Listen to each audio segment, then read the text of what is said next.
Hello, good evening. Welcome to another live episode of the O&G Strike Zone. Bryan, Fulford, Kelvin, Rozier here with you tonight. Missing our third member of the team, Marcus Green, who handling business, handling duties. I know he will at some point come join the show, as he always conveniently likes to do. No, we kid, we love, we know Marcus has got some obligations, and so we give him a hard time, but it's done with love. Kelvin, how you doing tonight, my man? Doing wonderful, man. I've got some champions we're gonna celebrate. We got one team that was in action today we're gonna talk about, and then in the second hour we got to talk about some distressing news in terms of this presidential search, but this too shall pass. Yeah, a lot of obviously for the family, been a crazy last few days. Been a crazy last few days to say the least, and I think we have we hit that point yet where the opinions and the shock, have we moved past that stage of that they say there's stages of grief or maybe stages of shock when there's stories like this happen? Have we moved to the next stage, whatever that next stage is? Absolutely. I always bet on Rattler Nation. Rattler Nation is going to do what Rattler Nation is going to do, and I've already seen some organizing going on. As a matter of fact, there's a couple of calls going on right now with Rattler Nation, and I know folks are working on server tiers and levels. We got some celebrities who working on some things and using their platform. So we're gonna take this lemon and make lemonade. Well said. That look, I understand we in this format, we primarily talk, 90, 85% sports.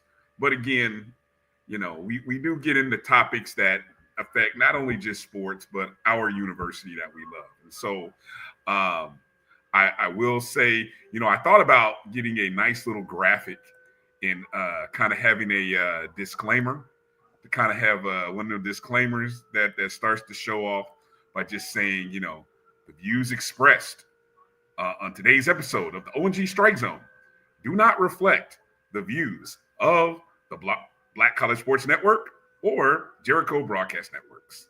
The views are the opinions of the host and the guest. Okay. Now that I've said it, let go. We can let go and let loose now, for whatever it's worth. Because,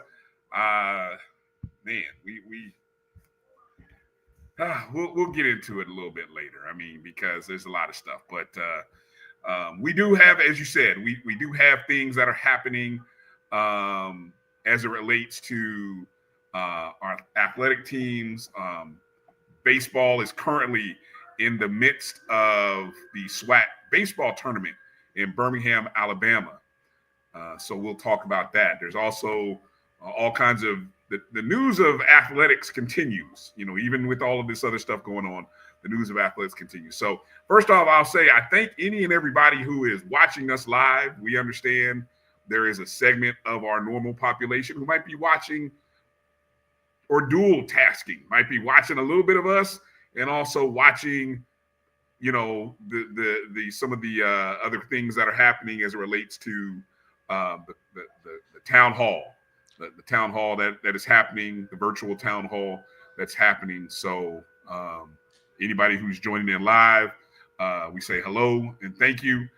Hit the thumbs up and the like button, however, wherever you're watching us on Facebook, on X. Well, obviously, you can't do that on X, but you can always leave a comment on X. Hello to anybody watching on Instagram Live.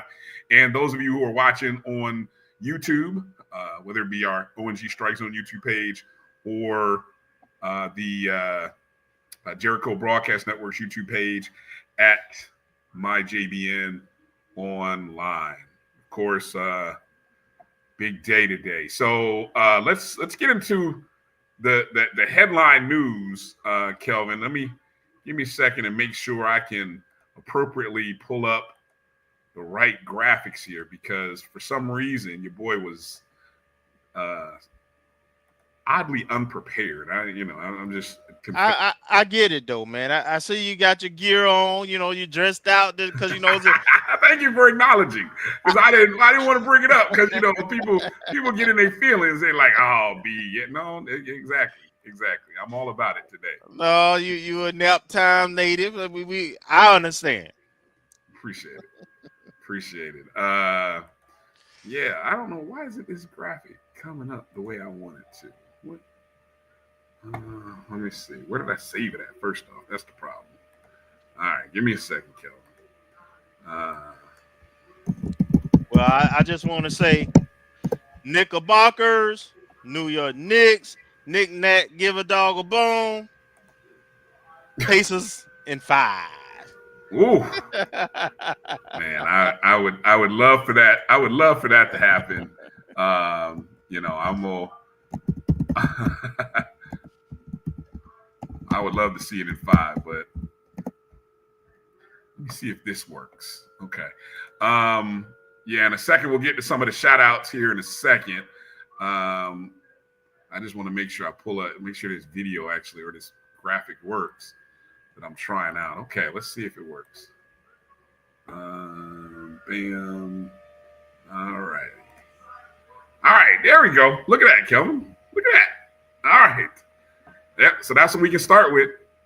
FAMU Baseball opened up the 2025 SWAC Baseball Tournament today.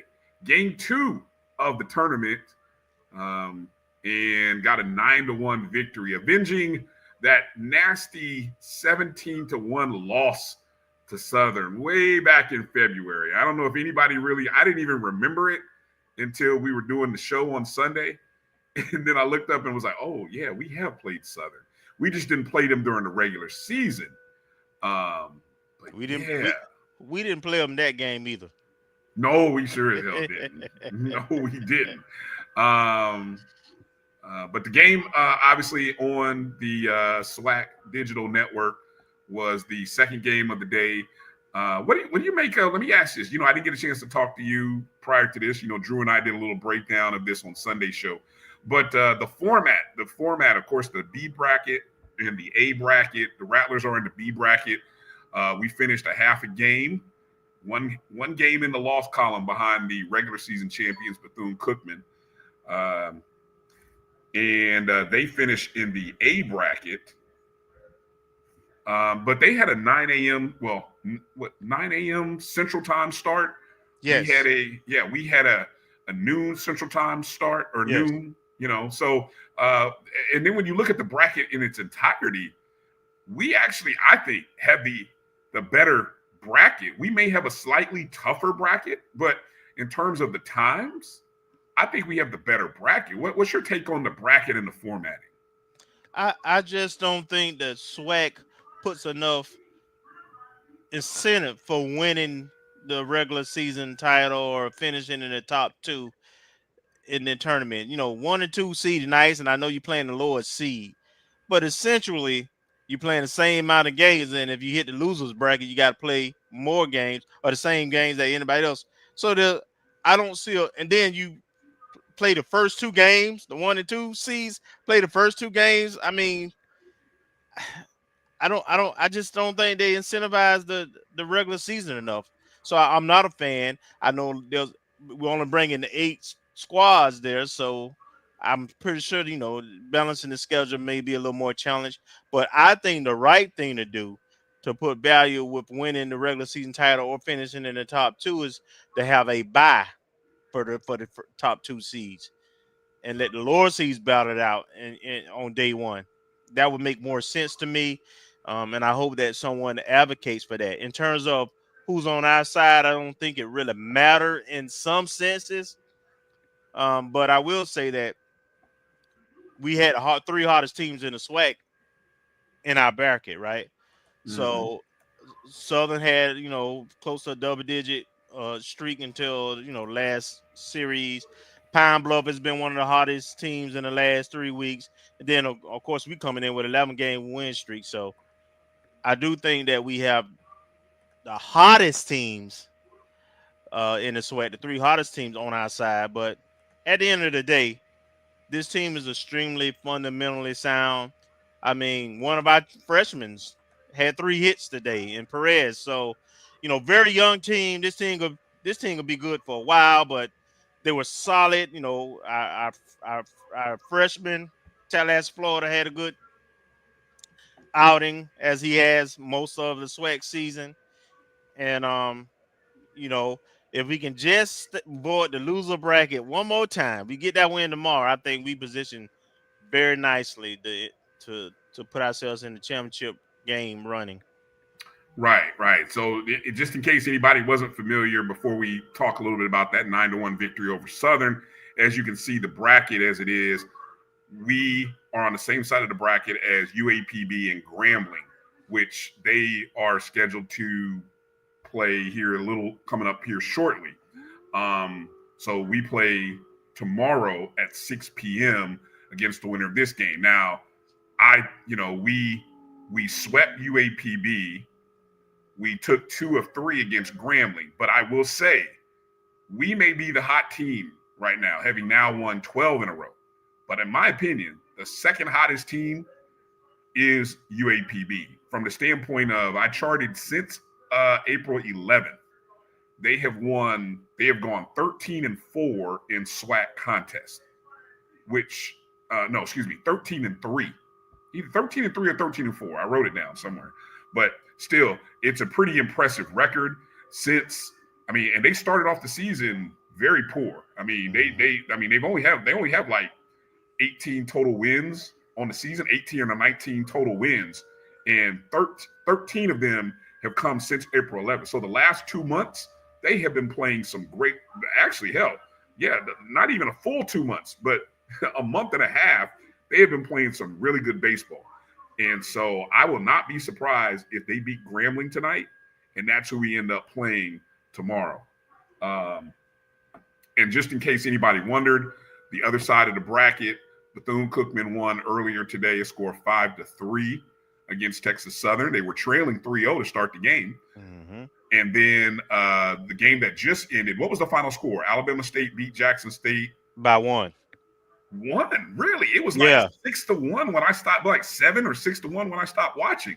Yeah, it ended up being, I think 7-6. Woo! Wow. Okay. So you got an old East showdown between Bethune and Alabama State on the other side, and then an elimination game between Texas Southern and Jackson State is happening on that side. So again, 9-1 victory. FAMU scored 9 runs on 11 hits, committed 1 error. 1 run for Southern and 7 hits and 1 error as well. They scored that 1 run in the top of the 7th.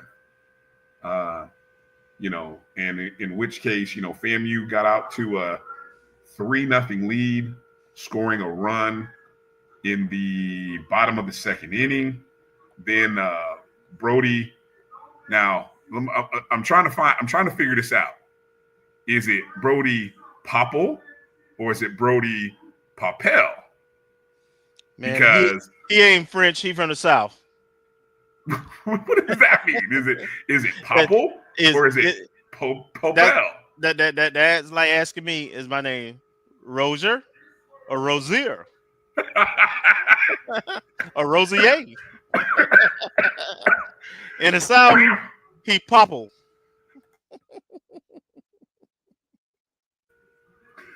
all during the broadcast, and I even heard it from the PA announcer, Popel. So I'm like, Popel, and I'm like, okay. I always thought it was Popple. We've never called him that in Tallahassee. I That's didn't all I'm in saying. Tallahassee, he's never been called that. So I didn't know if I should send a text to somebody who was part of the broadcast. I just let it go. But anyway, Brody hit a 2-run homer in the third inning to go up 3-0, and the score remained like that until the 7th inning when Southern exploded.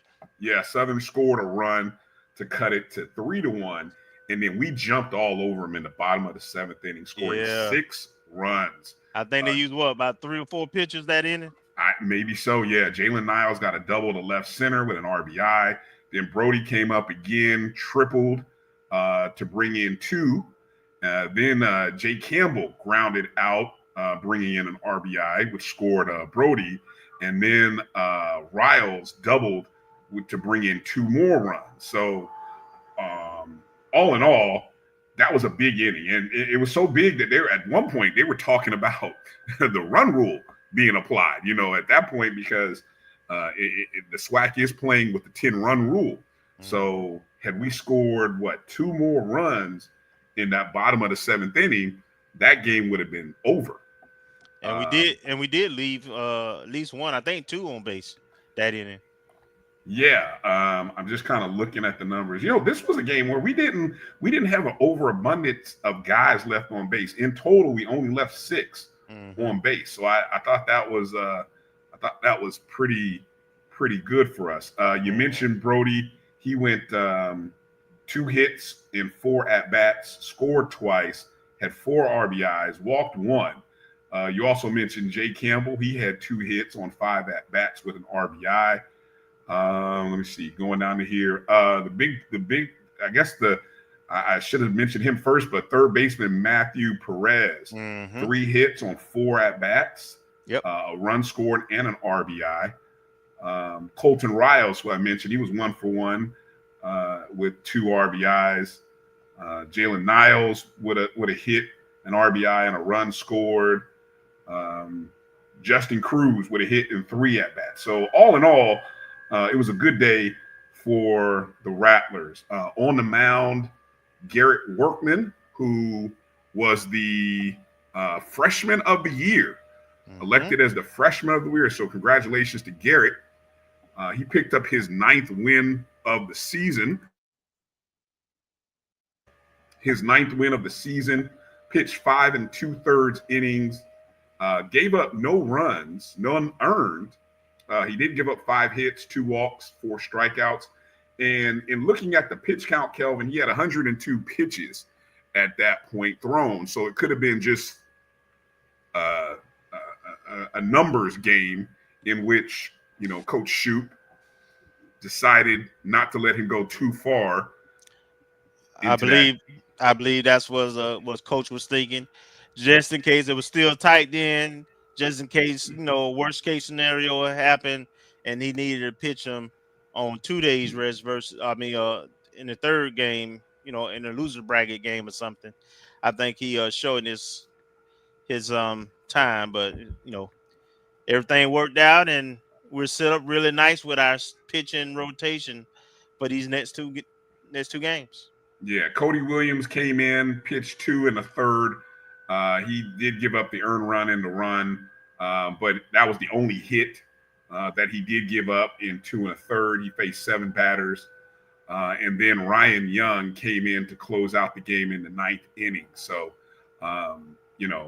pretty good day for FAMU. Now we go into game number 2 with our number 2, who will most likely be Carson Kelly, if I'm not mistaken.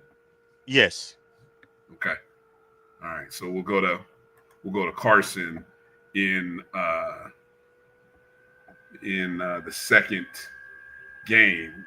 Want to mention? I guess we should mention the all SWAC honors. You know, we did mention Workman. but first team all SWAC, Brody Popple. We're going to call him Popple. That's right. First team all SWAC behind the plate, I believe, as the catcher. And then Jay Campbell. I believe Campbell, was he the third base or DH? He did both, as well as pitch. He's our number 3 pitcher at this point. But yeah, at third base is where he made first team all SWAC. Okay. Yeah, I was looking here, trying to see. Yeah, third base is where he made first team all SWAC. So congratulations to the freshman. He definitely also could have been up for the running for freshman of the year, but I think he'll be just as pleased with making first team all SWAC in his freshman season. Absolutely, man. Yeah. And unlike the women's side, I have no gripes at all with, you know, the selection of the teams for baseball. I thought they were really fair. There was a lot of players with some really big numbers, including the SWAC Player of the Year that we faced today in Thibodeau from Southern. I mean, his numbers are astronomical, off the charts. You, of course, Bethune have some really good guys. Alabama State have some really good guys. So, you know, I thought they took the voting seriously, and it looked like it did. Okay.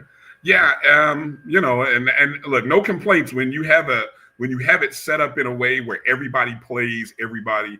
I think they got it right. They got it right in all kinds of facets.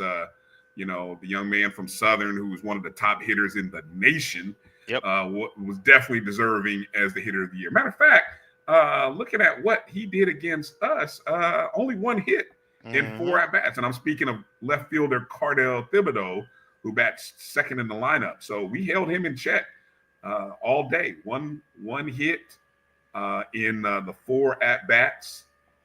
He struck out once, walked once. He did actually score the lone run in the contest. So, you know, goes to speak to his ability, even in the game. But that's the key. That's the one thing we didn't control against Grambling last year. We let their best player beat us every time we faced them. But not just us. Everybody else let them beat them too. So if you control those hitters, especially if they're 1-2 hitters, then it bodes well for us. Nice. All right. Well, let's get ready to take our first break, because when we come back, we're going to talk to some champions, some SWAC champions. We're going to talk to our championship head coach, the director of track and cross country, Garfield Ellenwood II, and also talk to some of the SWAC champions, the fastest woman in the SWAC, Nia Blocker. We're going to talk most to entertaining male runner in the SWAC, and Kirk Dawson, and then Arayana Ladson and Katelynn Smith. Two bad young ladies. I mean, they get it done, boy. So I mean, we're gonna talk to all of them coming up on the other side. So hang tight with us. We'll be back in just a moment. You're watching the O&G Strike Zone right here on the Black College Sports Network, and we'll be back in just a moment. Planning an event?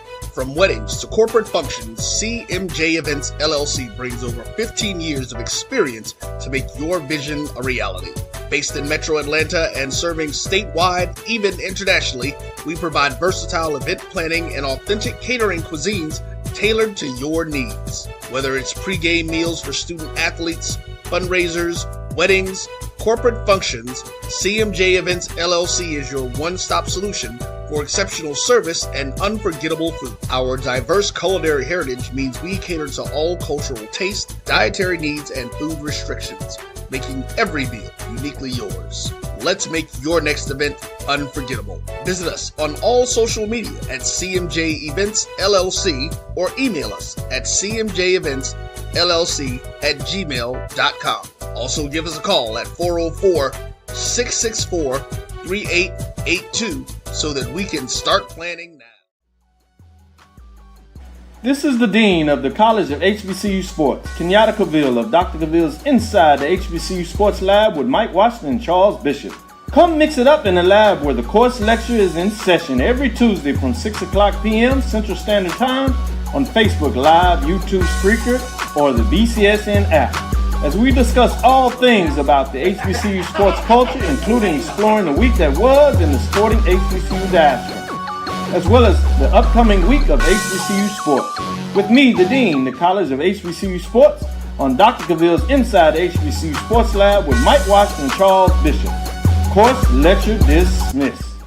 You're looking for the latest information on Southern University sports, the Southwestern Athletic Conference, and HBCU athletics. There's only one place to go. Tune in to the Carlos Brown Show, exclusively on the Black College Sports Network. Thank you guys for what you do for HBCU athletics. This is a fantastic avenue for all of us. This is our ESPN, so we love what you guys do. Bryan, AD, Roy, all you guys at BCSN. We really appreciate what it is that you guys do for us.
All right, there you see it right there. None other than the champions. And let's get ready to bring in some champions.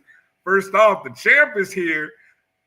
Coach, you got us? You got us? Oh, hold on. Let's hear you. Hold on. All right, Coach is going to come back. I know we got some other champions as well coming in here in just a second. We're going to bring in, along with Coach, we're going to have Nia Blocker, Katelynn Smith, Arayana Ladson, Kirk, Dawkins. Just waiting on to see everybody in the back room. So if everybody's in the back room, make sure everybody's got their cameras turned on, and I'll go ahead and bring everybody into the show here in just a second. Let's see who we got here. Let me see. We got Coach. Coach, we got you? Yeah, I can hear you now. Okay, good deal. Right. Good deal. Coach, how we doing? Congratulations, Coach. Thank you. Thank you very much. Thank you very much. Coach, it's let's see, we've completed the sweep. I don't know what's at the track and field cross country slam is complete. The cross country title, the indoor title, the outdoor title. And I love the way we did it in strong fashion. What are some of the emotions and thoughts on the way the outdoor season closed? It was really good. I have to admit I was very, very pleased, grateful, thankful, especially the way we performed indoors, for them to come back and actually fight, work hard for something that they said they wanted, and they actually put in the work to go get it. And that's what it's about. Putting in the hard work and then seeing it pay off. That means they know they can do that with other things in their lives. Yeah, definitely. Go ahead, Kelvin. You got anything for Coach? Yeah, Coach. On the women's side, you were with about 14 events left. We were down. And it was looking. Woo! Boy, we got a lot of work ahead of us then. Don't believe the website stats. Don't believe the numbers. Don't believe the numbers. The numbers will lie to you if you look at them too long. And then all of a sudden, all them sprints started hitting, and those performers start performing. Just talk about the meet itself and the challenge of having to, we really couldn't afford to lose any points those last 5-6 events. Kind of talk about that process and and how the student athletes perform under that kind of pressure. Well, knowing that the way the meet is set up, the finals are always on the last day. Mm-hmm. So for us, it wasn't a surprise. We knew where we were going to be at that point. And I had the same with them. Saturday or that final day, we need to make the scoreboard light up like a slot machine. And that was the mindset, like, okay, the first day is the finals. There is no tomorrow without that day. Everybody do what you're supposed to do to get to the finals, and everything else take care of itself. So going in, it was like, okay, do what we need to do on Sunday, check that box, team meeting, did what you had to do, did what you did to get here. Tomorrow is the finals again. And once we knew going into the final day, which was Tuesday, we knew, okay, we're in a really good position. Now let's just close the door. Coach, I got one more thing I want to ask. That the last event on the women's side, we were where we needed to be, and so we had a team that they smoked the field. They just absolutely killed it. But they got it was I guess coming over in the lane too soon or something. Yeah. Kind of explain what happened on that one. And I take blame for that, because literally my assistant coach was like, "Why did you change?" And what I did, what my mindset was, okay, Naya had ran 100, 200, 4x1 that day. She usually she runs first. She ran first. So I said, okay, I'm gonna put my quarter miler, my freshman quarter miler had only run the 400. Put her first, and then put Naya second. That way, she's gonna run the turn hard, and everything else take care of itself. Well, she's not used to running second, so she broke at the cone, not realizing, but she had an eye on the young lady in front of her. So I'm going to get her, and she drifted down one lane and then broke after the cones. Gotcha. But again, I take full responsibility for that. I should have done a better job of explaining, and trust me, it won't happen again. It's all good, Coach. We love that about you. We love that. All right, let's bring in some of your championship student athletes. Let's first start off and introduce the fastest woman in the SWAC, none other than Naya Blocker, the 100 and 200 meter champion. Naya, welcome back to the OG StrikeZone. Hi, guys. All right. Hey, Naya. And then let's bring in a pair. They're working tag team here from a remote location. We've got Katelynn Smith, winner of the 400 meter hurdles, and then we've got Arayana Ladson, the 100 meter hurdle champion, as well as the high jump champion, long jump champion, excuse me, and also the most outstanding women's track performer. And then let's bring in, as Kelvin said, without a doubt, the baddest and most entertaining man on the track, none other than Kirk Dawkins. Welcome back to the ONG. What up, Rattlers? Congratulations to you all. Yeah, congratulations. Absolutely. Thank you. Let's start with Naya. Naya, you went ahead and you did the double. You did the 2 on the indoor. You got the 2 in the outdoor. You officially laid the claim as the fastest woman in the SWAC. Talk a little about the what that feels like in the and being able to accomplish that double championship. It feels great, but I can't say that it's expected, because I knew exactly what I needed to do, and I trained hard for it, and I just executed everything that I did in order to be where I am now.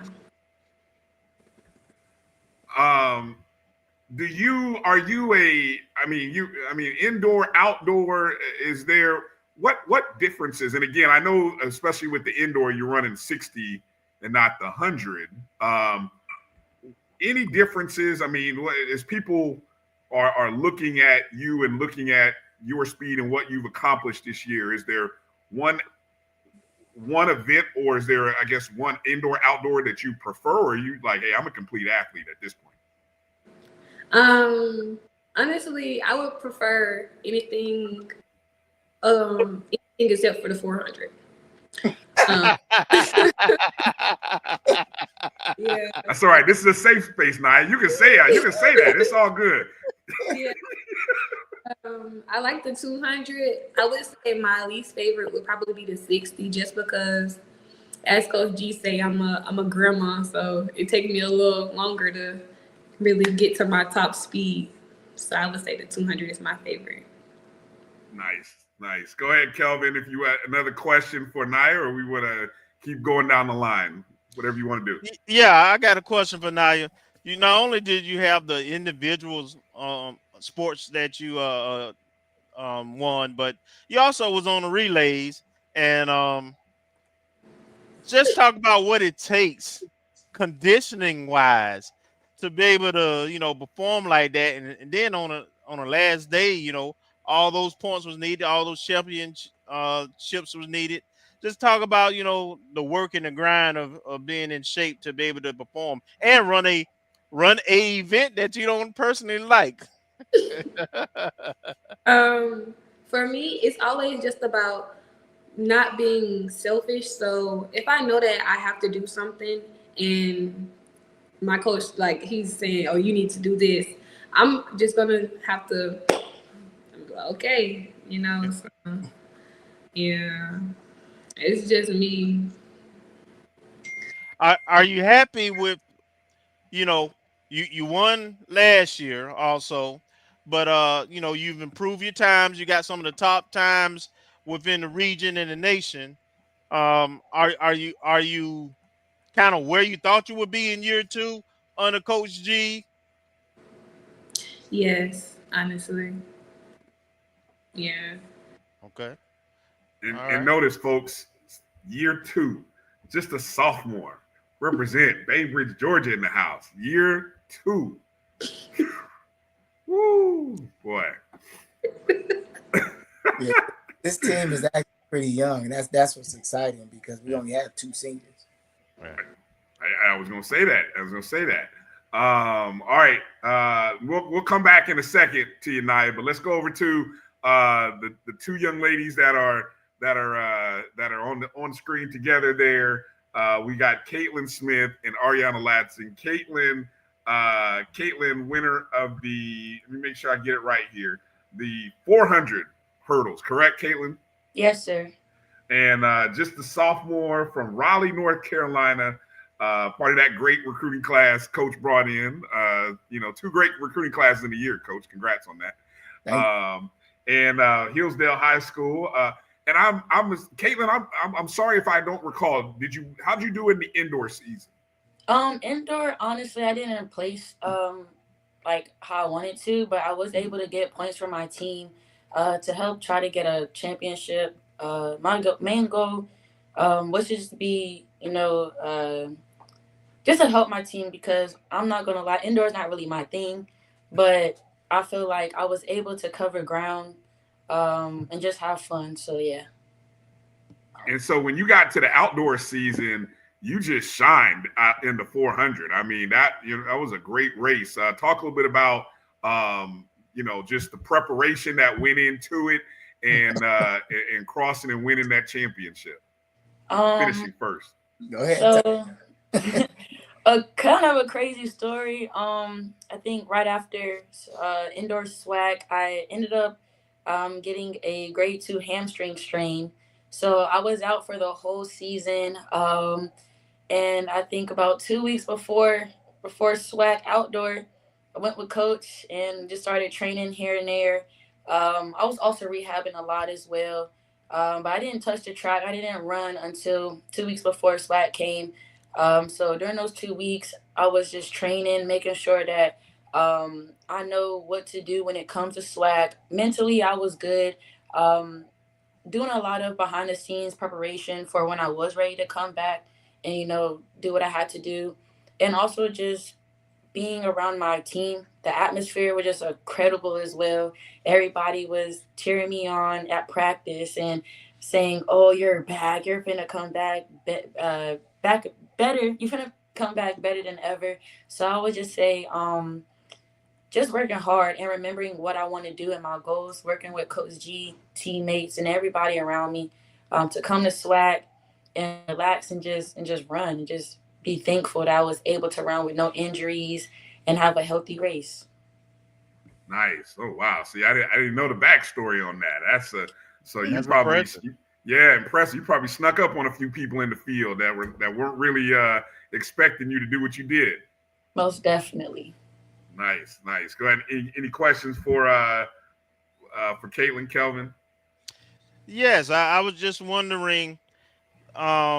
This is your first year here at FAMU? This is my second year. This is your She second won year. last Okay. year. Okay. All right. So, talk about your progression from last year to this year. I know you had the injury and which limited your outdoor participation. But again, development. Are you kind of where you thought you would be at this point? From last year in terms of your performance, and where do you go from here? So I would say coming in, running collegiate track, I didn't really know much, but being under Coach G's training really helped me shape who I am today with perseverance, working hard. I came to FAMU kind of soft a little bit, I won't lie, but during the practices and all that stuff really helped me go through the hardest workouts and training and seeing my progression. During last season, I was like dropping seconds every meet, being top 3. It really boosted, my performance and also my confidence. So with all of that, I rolled that into this year. This year, I was focusing on becoming stronger. So fall training was really good. Indoor, it was good too, but got to conference and didn't do what I wanted to do. And then after I got injured, I made sure to do rehab and building my body from ground zero, basically. So it was going to the pool, making sure I do exercises, a little jogging here and there. So I would say after opening up, I'm in a good spot. I don't, of course, I want to see myself a little further with my times, but despite what has been going on, I feel like I'm in a good spot. I'm exceeding what I was kind of counting on, not running this year. So coming back and doing what I did and only being about a second off from my PR from last year was just amazing. So I feel like I got it in me to go 54, 53. I feel it in me. So we'll just see what's going to come for the future. All right. That's what I'm talking about. Rack up the medals too. Yes, sir. And then right there next to you is Arayana Ladson. Welcome to the ONG. The freshman. Where are you from, Arayana? I'm from Baltimore, Maryland. Okay, Baltimore, Maryland.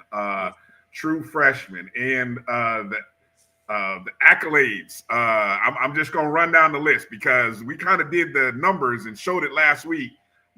First place in the 100-meter hurdles, first place in the long jump, second place in the 100 meters, second in the 200 meters. It was kind of, obviously, so you get the distinction of being the second fastest woman in the SWAC next to your teammate, which is pretty dope. And then you were part of the 4x100. And I did the math, Coach. And I don't know if you've had this, you probably have. You've been coaching for a while, but by my count, she was a part of 46 of those points, 46 points from those 5 events. An outstanding performance, Arayana. What was that experience like for you? Your first SWAC outdoor and to be able to do it on a big stage the way you did it?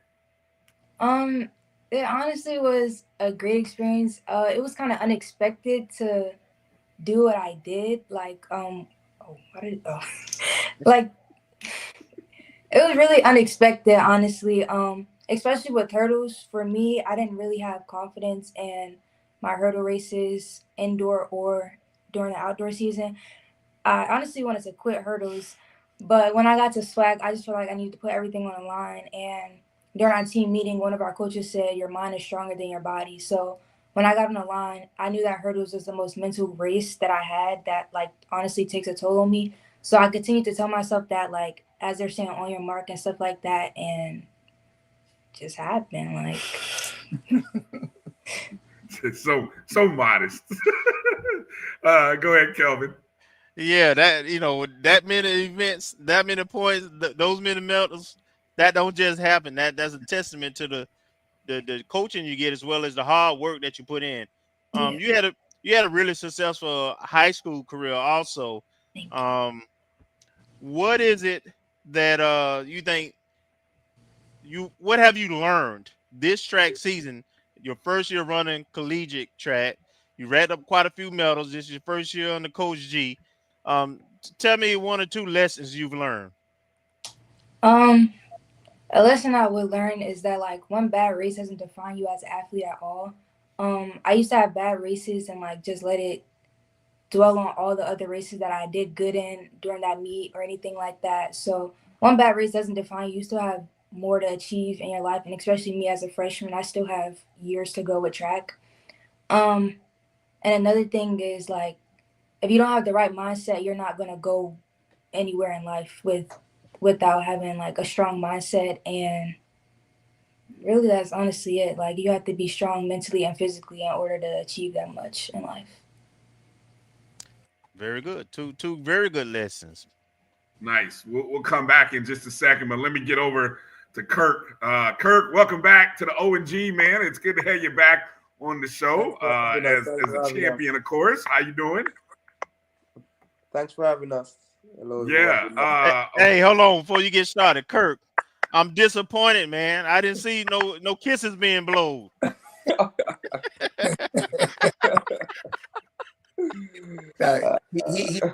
He was warned.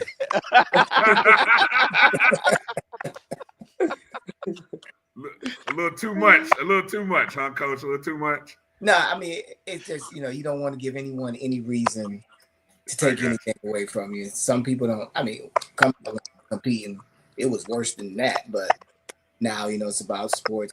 Yeah. It is what it is. Didn't take away from him though. No, I got it. Kirk, 800, 1500. You did the thing again. The talk a little bit about now. You kind of employed the same strategy. Is that just that's just the strategy? You kind of lay back and then you surpass them in that last lap or two. I'm surprised that no one else has gotten used to that yet. But just talk a little bit about the strategy and all that goes into that. Okay, great question. So as it relates to the strategy, each strategy is, I would say, being brought out. It depends on how the race is going. So I don't really go into races with a set strategy. It's all about doing what is needed to get the win at the SWAC championship or any championships rather. So as it relates to the 1500 meters, in the heats, it was the winner of each heat plus the next 8 best times, I think. And what happened was, it was all about conserving energy. So coach told me that just go there, position yourself, and just get into the finals. I didn't win my heat in the 1500 meters, and a lot of the coaches in the SWAC, they were like, Mr. Dawkins, you can't do that. We're gonna get you this year. We're gonna do this. We're gonna do that. But we already knew the plan, what we had in the final, what we were gonna do in the finals to execute to get the gold medal. So coming to the finals now, I know that the athletes that I was going up against, they don't really have the foot speed that I possess as it relates to finishing. Because in practice, Coach G and Coach K, they implement a lot of speed work, as you can see. So it was all about positioning myself, staying in the top 3 so that I can strike at the right moment, and that's what I did. So the first 2 laps, I saw the guys got out. Victor Kibet, that was my competitor from Bethune-Cookman. He beat me at the UCF Nights invite. I think it was like a month ago. And we went back to the drawing board and we said, hey, better positioning. You won't get a chance to do that again at SWAC. And that's what we did. And that was a PR for you. I'm just looking here. That was a PR for you in the 1500. Do you have and I apologize if I asked you this on the indoor level, but do you have a preference between the 15 and the 8, or are you like, I'm good with both? Okay, so what happened was the first year I came to FAMU, I kind of messed up. So Coach K, she loves the 800. That's her go-to. So what happened was I went out in the first 2 laps of the 800 leading, and I think that I was taking like all of the pressure in my chest as it relates to pacing. So the guys left me in the last 200 meters of the race. And I saw the Earl and Coach K face and Coach G, they were like, hey, what was that? So it was basically strategy. That's what diminished my performance at the 2024 Indoor Track and Field Championship. And we came back and we were like, hey, once you get the strength and the speed, there's no reason for you not to win the double. But the preference for me, I always tell my team that the 1500 is for you. And once I win the 1500 meters, so the 1500 meters for the team. That 10 points for the team. And once I win the 1500 meters, the 800 meters for me. So I take that one for me and Coach K and Coach G. That one is personally for me. Yeah. So I like the 800 meters more. That's my go-to. I love that. I love that. Go ahead, Kelvin. So I want to get into the strategy of running the 1500. You rely on your speed, as you say, in your kick in the last lap. Really the last 220 of it, it looks like. But how do you not talk about what you're doing in lap 1, 2, and 3 to not get caught inside, so that you're in position to be able to get through a hole and be able to do that burst down the stretch? Okay, great question.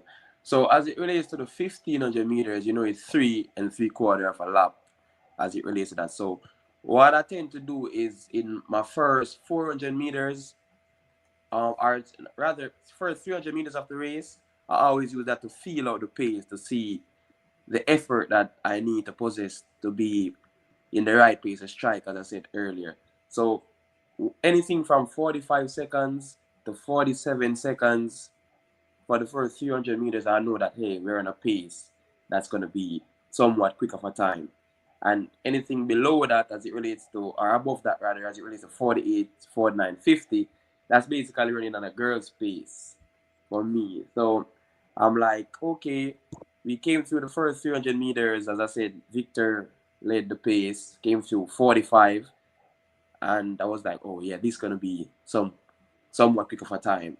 And I just stayed poised, relaxed, not trying to take any pressure, not stiffing up my neck or anything of that sort. I just relaxed, breathing, and I'm like, I got 400 speed over my competitors in the 1500 meters. So I'm like, once I stay with them, no matter who it is, not trying to be cocky or anything, but you're not going to leave me at the end of the race. Once I can see you on the back stretch, you're not going to be able to left me as it relates to finishing in first position. So I just positioned myself top 3. Coach K, Coach G calling out the times, 60, 61, 62, 64, and I came through 63, I think, for the first lap, and I was like, hey, this feels comfortable. And as it relates to that, I just positioned myself in the top 2. I saw the Texas Southern guy leading the pace. He started looking around. And once I see you start looking around, I know that, hey, you're feeling the burn. So I just positioned myself top 2 the second lap, and I just made my move on the 150 to go. And that's what came to go in the 1500.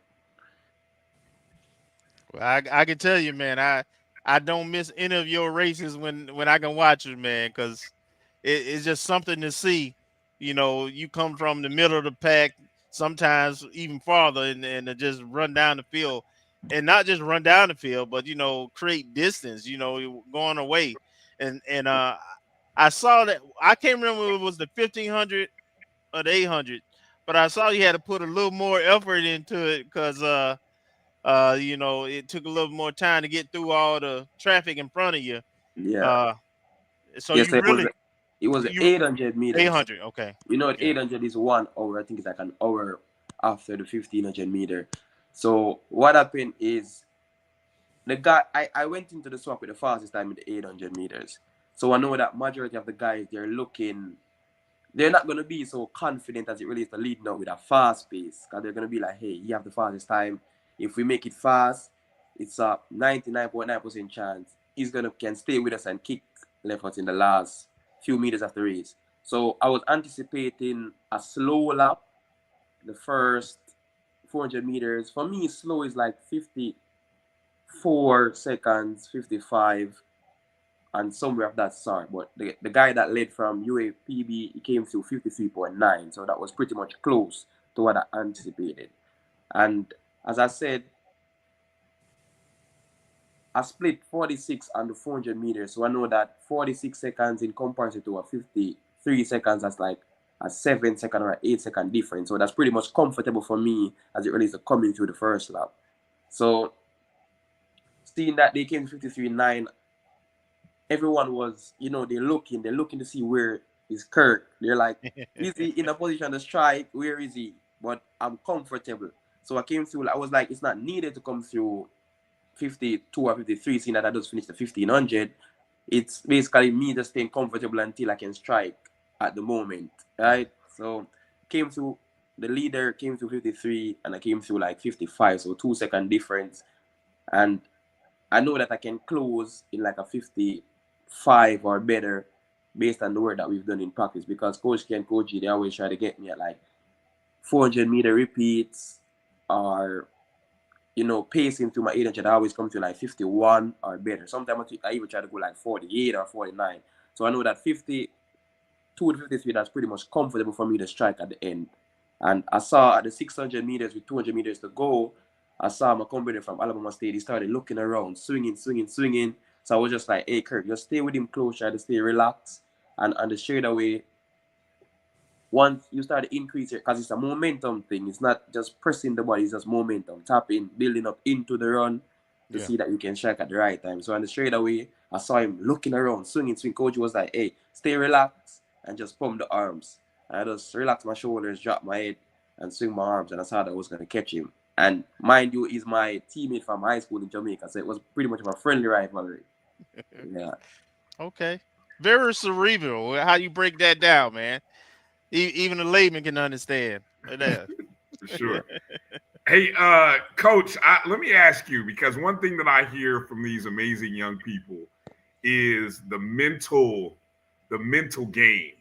Like, I mean, we often hear how champions, the difference between good and great and excellent is how well they master the mental game. What is it that you and your coaching staff do with them, or what is it that you have worked or trained with them on to help them be able to master the mental game? And I think all of them have kind of shown through just this conversation how important the mental game is, and even having to overcome maybe some of their own doubts or maybe fears or other things. Well, I think as a staff, we all bring a different element.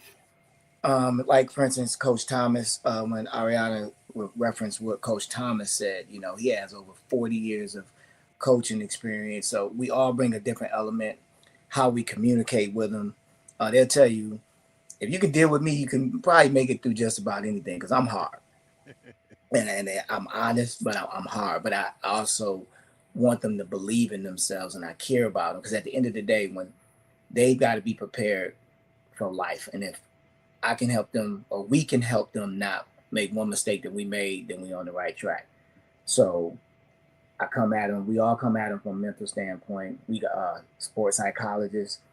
Some of them have taken the opportunity to speak to the sports psychologist, and I commend them on it, because it can't always come from us. They see us on a daily basis. They need a safe space to be able to get out some of the thoughts that they have, because this whole social media world has put them in a different place where sometimes they can't express themselves, how they're feeling, or the fears that they might have, because they're worried about what other people have to say. So I come at them from the stand. I say, hey, if they're not putting food in your mouth or money in your pocket, don't worry about it. But again, that's me. They hear that from me all the time. They need someone else to talk to.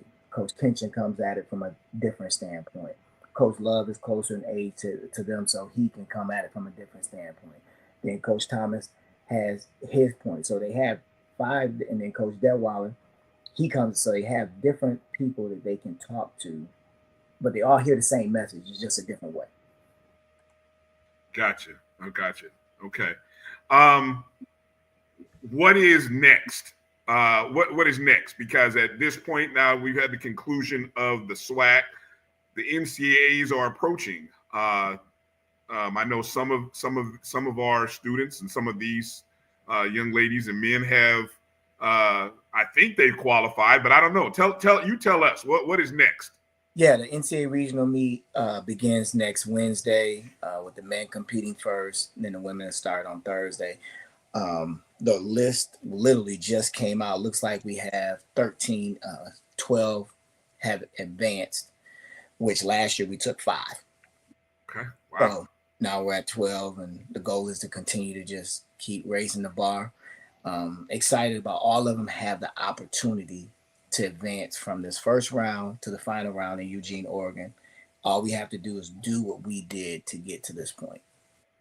Are we breaking any news, or have you told? I mean, does everybody know who's going, or? No, it just we literally just got the email. Coach Kinsey just sent me the email with the list of people on it. So you feel like you want to break some news while we're here? I mean we're good. Hey, go ahead, Coach. If you want to break some news, go ahead. Let's do it. We love it. We're good. I didn't even go through it. I just saw it, and she's like, I think we're good. Let me make sure. All right. See, this is what we love about the O&G. We get to break news. See, right here, fresh off the press. We're gonna find out who the 12 people are that are competing in the NCAA region. Look, everybody get a little closer to the screen. Look, ears perk up. I love it. That is awesome. Hello? Hold on, while Coach is doing that, I'm gonna come to one question for everybody. So I'm gonna give Coach a chance. I'm gonna come to Naya, Arayana, Katelynn, and Kirk. I want you to kind of maybe in a sentence or a word summarize the season for you. Okay. All right. So Naya, we're gonna start with you first. So, question for I'm gonna give you a second, Coach. I'm gonna ask the student athletes to summarize the year, either one word or a sentence, and then we're gonna come to you, Coach. All right, we'll start with Naya. Naya, go ahead. Can I go last? Oh, boy. All right, you know what? You're right. No, I got you. We'll make the freshmen go first. So Arayana, you got to go first. So see, since you're the freshman, since you're the baby, you got to go first.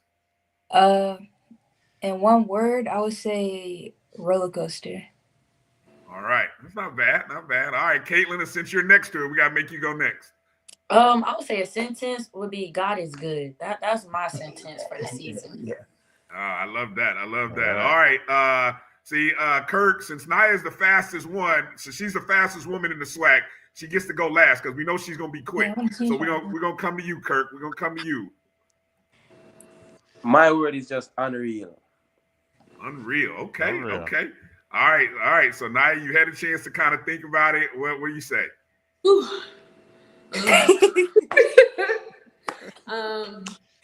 I would say a word to describe. I feel like a word to describe all of our season would be prepared, because we've definitely been prepared with all them practices. Nice. I love it. Prepared. Okay. All right. So now we giving that. How you think? You think of those words, Coach? And pretty sums it up. Pretty good. Yeah, it sums it up and it sums up who they are. Each one of them, who they are. Beautiful. Kirk is who he is. He brings that unreal, and he brings that unreal to practice. Everything Katelynn has been through this season, she showed me that she grew. She became a true collegiate, a woman this season, because when she made it through and to stand up and do it, I tell anybody, I used to mess. You saw, you're a baby. I would call her a baby, and she showed me that she is no longer a baby. She's a woman. And already what she did as a freshman, man, please, I go in the alley with her any day. Nice. And Naya, that's my big baby. It is what it is. She get mad when I get on her. She get frustrated with me, but I know she gonna give me everything she got. And that's the thing about it. Yeah. This program is finally at a point where everyone gives everything they have. And that's what it's about. Absolutely. Wholeheartedly. They take care of each other. They support each other, and everyone is giving what they got. I'm proudest about that. Love to hear that. Love to hear that. All right. So let's kind of close it up, Coach. Let's go through. Are you prepared with the list and information? Yeah, Katelynn said that. We're all going, all in. There we go. All right. We're all in. Hey, Coach, where's the NCAA the regionals being held? And UNF in Jacksonville. Okay. Okay. UNF in Jacksonville. We start. The men go Wednesday, Friday, and the women go Thursday, Saturday. Okay. All right. You hear that, Rattler Nation? So Wednesday. Hold on. Let me look at the calendar. That's the 20. That's the 28th. Mm-hmm. 28th. Yep. Okay. The 28th and the 30th. And it'll be streaming as well. I'm sorry. Okay. That's all right. So the 28th and 30th are the men. The 29th and 31st are the women. Yes. Mm-hmm. And starts at 6 p.m. It's a night meet. So perfect. Give people time to get home from work and things of that nature. But if you can make Kelvin, it, I might need to talk to somebody. Kelvin, we might need to do the show from. I'm calling this now. We might need to do the show from the track next Wednesday. How about that? We might need to work on that. Well, I can't do Wednesday, but I might be in Jacksonville on Thursday, though. All right. Well, maybe I'll be there Wednesday, and then I'll be remote, and everybody else will be there. I have to talk that out with our AD or some people. I might know somebody. We have to figure a way how to make that happen. I can. Coach, what's that? How you like that, ladies and gentlemen? How's that sound to you? You guys ready? That sounds good. Nice. Well, congratulations. Hey, Coach, when is practice? Tomorrow, 8 a.m. Off tomorrow. We just got weights tomorrow, and then we right back at it on Friday. Yes, no practice tomorrow. Oh man, gotta right love now, that. it's about being smarter. I got to be working smarter, not harder right now. Right. I got you. All right. Well, Coach, is there anything that Rattler Nation can do? Kind of close it with you and say, is there anything that you need from us? Anything you need from Rattler Nation? Any support? What do we need to do? What do we need to do to help continue as you're out on the recruiting trail, as you're building champions? What do you need from Rattler Nation? The same as always. You know where we are.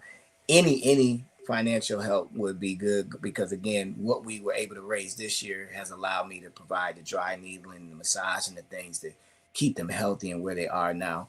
So whenever Rattler Nation donates to our foundation, just knowing that that's where it goes. It goes to make sure that they have what they need to be prepared to do what we were able to do, and Lord willing, be able to continue to do it.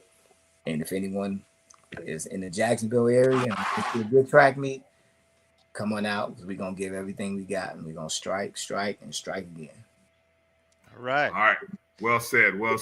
I'm going to give you guys, Naya, Arayana, Katelynn, Kirk, I'm going to give you a last shout out. Anybody you want to shout out, anything that you want to, say on the way out the door. Start with you, Naya. Sorry, we're going to start with you this time. We're going to start down there. I would just like to say, sorry, I get a little nervous. That's all right. But I would just like to say that I feel like I am overly prepared and I'm ready to shock the world. All right. Woo, I like that. That. That's what I'm talking about. Yeah. Katelynn, Arayana, any shout outs that you want to give? I just want to shout out my community and my village for supporting me throughout this whole season. And then also my parents. They're able to support me. They came to a couple meets, surprised me actually. So also seeing my family, that helped a lot too, because I'm kind of out of state. So I don't see them as much as I wanted to, but yeah. Right. Holly, stand up. There you go. I also want to shout out my teammates and Coach G as well. They all had a lot of belief in me as being a freshman and achieving all these things my freshman year. And I also want to shout out my mom. She also surprised me at some of the meets.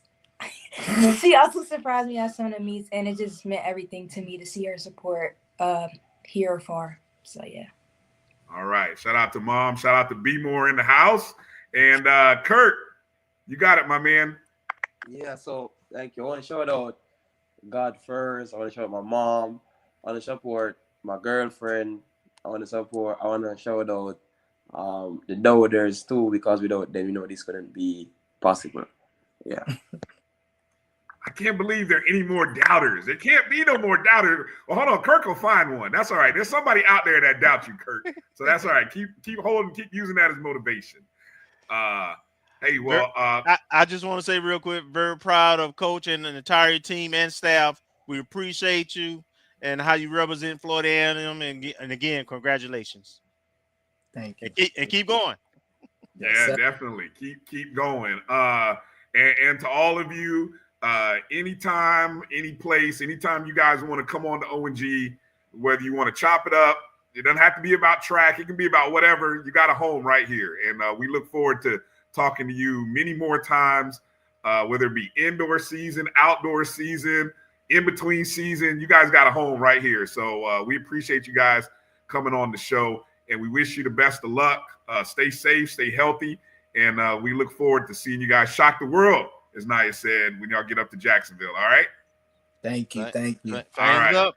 Exactly. Things up, everybody. Thank you, Coach. We're going to take a break and come back with more right after this. You're watching the ONG Strike Zone right here on the Black College Sports Network. Since 2002, Empowerment Resources, Inc., a nonprofit organization, has empowered more than 1,500 youth and adults in Duval and surrounding counties through its programs Journey into Womanhood, Girls Mentoring, Life Skills for Teens, and Parenting Education Coaching. To get involved with programs, volunteer, or donate, visit www.empowermentresourcesinc.org. Follow us on social media, facebook.com/empowerment.resources and instagram.com/empowermentJAX.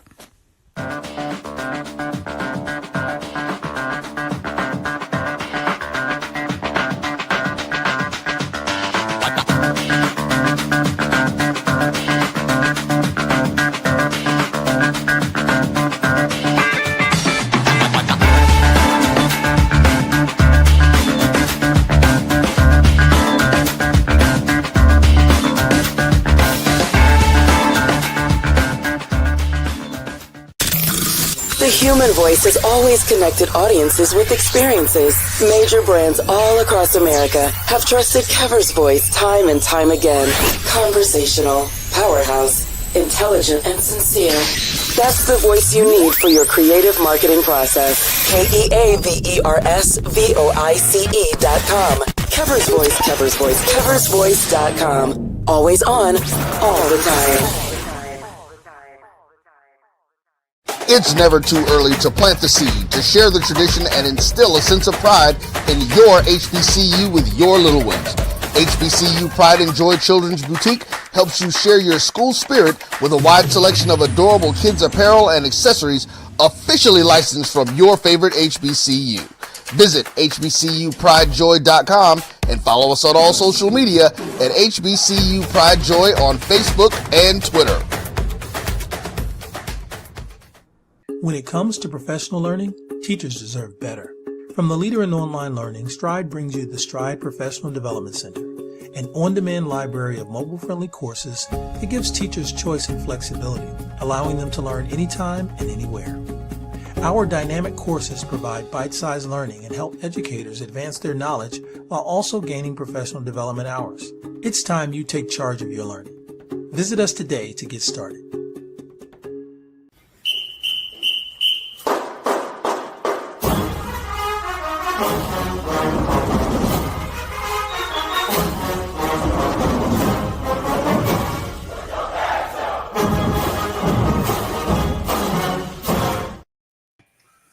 Welcome back to the ONG Strike Zone. Bryan, Kelvin, and look who's joining us. Marcus. How you doing, Marcus? Doing good.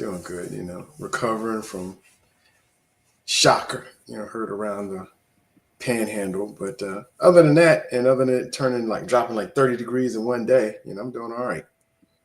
All right. Good stuff. Well, we're glad you made it in because let's bring in our next guest. None other than returning to the ONG, friend of the program, Brother Rick Kinsey joins the program. Welcome back to the ONG, Brother Rick. How you doing, Colonel Rick? Good. How's everybody doing? Doing well. Good, Rick. Man, it's always a pleasure to be on here. I wish, and I'm really sad because you guys got me coming after the track team. You can't beat that. All right, so next time, have me come before that, right? You got an old guy like me coming on. Don't set me up like that again, okay? But that's some great news, man. Yes. I'm glad to be back on it with you guys. Yeah. Definitely. So we wanted to bring you in later because we can get into real topics, real juicy stuff. While we out there trying to fundraise, we also got serious things happening to our beloved university, and at the same time, we're trying to find ways to process this, to process the news, because I think. And I'm not speaking for any and everybody, but I think for me, I think seeing these young people that we just saw in the last segment and seeing our coach is a big reminder for all of us as alums of who we're fighting for. Mm-hmm. We're fighting to make sure that those young people continue to get the best, not only from an educational standpoint, a culture and atmosphere standpoint, but also we want them to continue to excel on the fields, on the courses, on the track and courts. I mean, right? That's what the alma mater says we're supposed to do, right? Yeah, right. Guys. Sometimes we need to be shaken up, right? Because this is we become complacent, okay? And I tell you that even I get down. I have an executive board called my mother and father. And FAMU can make you mad, right? And then you want to stop giving and stop funding the students. And my mother and father always reminds me when they say, hey, son, our faith is in God, not the pastor. So they can come and go. She said, but what you do for the kids. Don't make it about a person. Right. Keep your eye on the prize, which are the kids. Mm-hmm. So that's what drives me. So whenever I'm down, I keep my eyes on the prize. So this whole process, as you all know, last week, it was a black eye. We were totally disappointed. We found out who people really are, right? Yeah. And we had so much faith in the Board of Trustees, and they kind of let us down. Mm-hmm. So right now, Rattlers is trying to decide what we're going to do and what's the next move. As you all know, I retired out of the military, and I saw the downfall when we had the $237 million debacle. Mm-hmm. We were not strategic in who we wanted to become the next president. Right. Because I kind of scoured around and I looked at Virginia State. I liked that president. I looked at Edward Waters and what they were doing. Right. I was saying, why isn't that we're targeting them already and we putting forward who we want, right, to be the next president? And then this bombshell was dropped on us, and probably I was upset just like everybody else because I didn't see any current president that were in the top three. And I wondered why. And we can all look at that. And then it brought, as we might say, it brought Rattler Nations to their knees, right? And then now we're trying to figure out where we going next. Well, if you would have had those kids that were on this show tonight with you, I wish they were at the Board of Trustees or this meeting when they were selecting the presidents. Why? Because that's what it's about. That's right. It's about these kids. We got champions that right now is being overshadowed by a selection of presidents when we should be celebrating these kids. Mm-hmm. And so I hope that the call that we have right now, and we have rallied all the Rattlers, how can we best support these kids? I've always been supporting them, right? I'm always looking at ways to raise money because I keep my eye on the prize, which are these kids. And so, this is what we need to do. I wish they was on the show tonight. I was already on another one, to Keep Up the Flames Town Hall. I jumped off that to be here with you all. And I've been on several calls last week, even Friday, when the decision was made. I cut my phone off. I had to focus on other things, right? So I went and picked up my grandson. I took a good hard look at him, and it made me realize what I'm fighting for. I even have a granddaughter that said, FAMU right now, that's a freshman. And so I'm in this fight, man, because when I look at what our kids are doing, I want everybody to think about this for a minute. Look how many SWAC championships we have already won. Yeah. Volleyball, track and field, okay? As you know, golf. I mean, we've got some winning teams, man. Yes. And so these non-Olympic sports get no love, right? So when I think about what we're doing and how we support these kids, it's amazing, man. And so if people were watching this show, I wish that every student athlete had an opportunity to go to that Board of Trustees meeting, stand before them and say, this is what it's all about. And what you all are taking away right now are their glory, because it's about them. And so whenever I get down, man, I had a true blessing of calling my mom and dad, and they remind me what it's about. It's about the kids. So as long as it's about the kids, Bryan and Marcus and Kelvin, you know this, I'm in the fight, man. Doing my, as they say, I'm doing that groundwork, right? That grunt work that you don't quietly see, because they have needs. And if y'all don't mind, I want to give a shout out to Black Dollar Gift. Oh, yeah. That's right, Kenya, yeah. For our volleyball team. So those donations, those things make a difference, right? One of the initiatives that I try to, and I'm still pushing on with the AD, think about this. I look at it as, you know, the Rattlers in Arms and the Plant City chapter, we got the golf team, okay?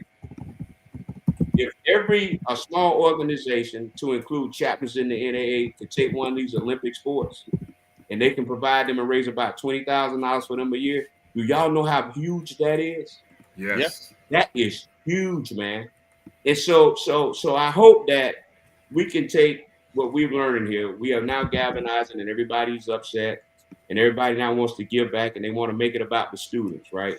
So as we figure out what our strategy is ahead, you know, from a political standpoint of view too, because as you all know, if we don't get a Democrat in there, we're going to continue to have these problems because it's happening at FIU, UL, UWL, and now down the street, West Florida. Yep. Now, and the thing that makes me mad every time I think about it, they want to go to Michigan and get their president to become the president of University of Florida. Okay. Oh yes. Yeah. So, but yet you want to give us what I might deem as the least qualified, and now you want to pay her the most money.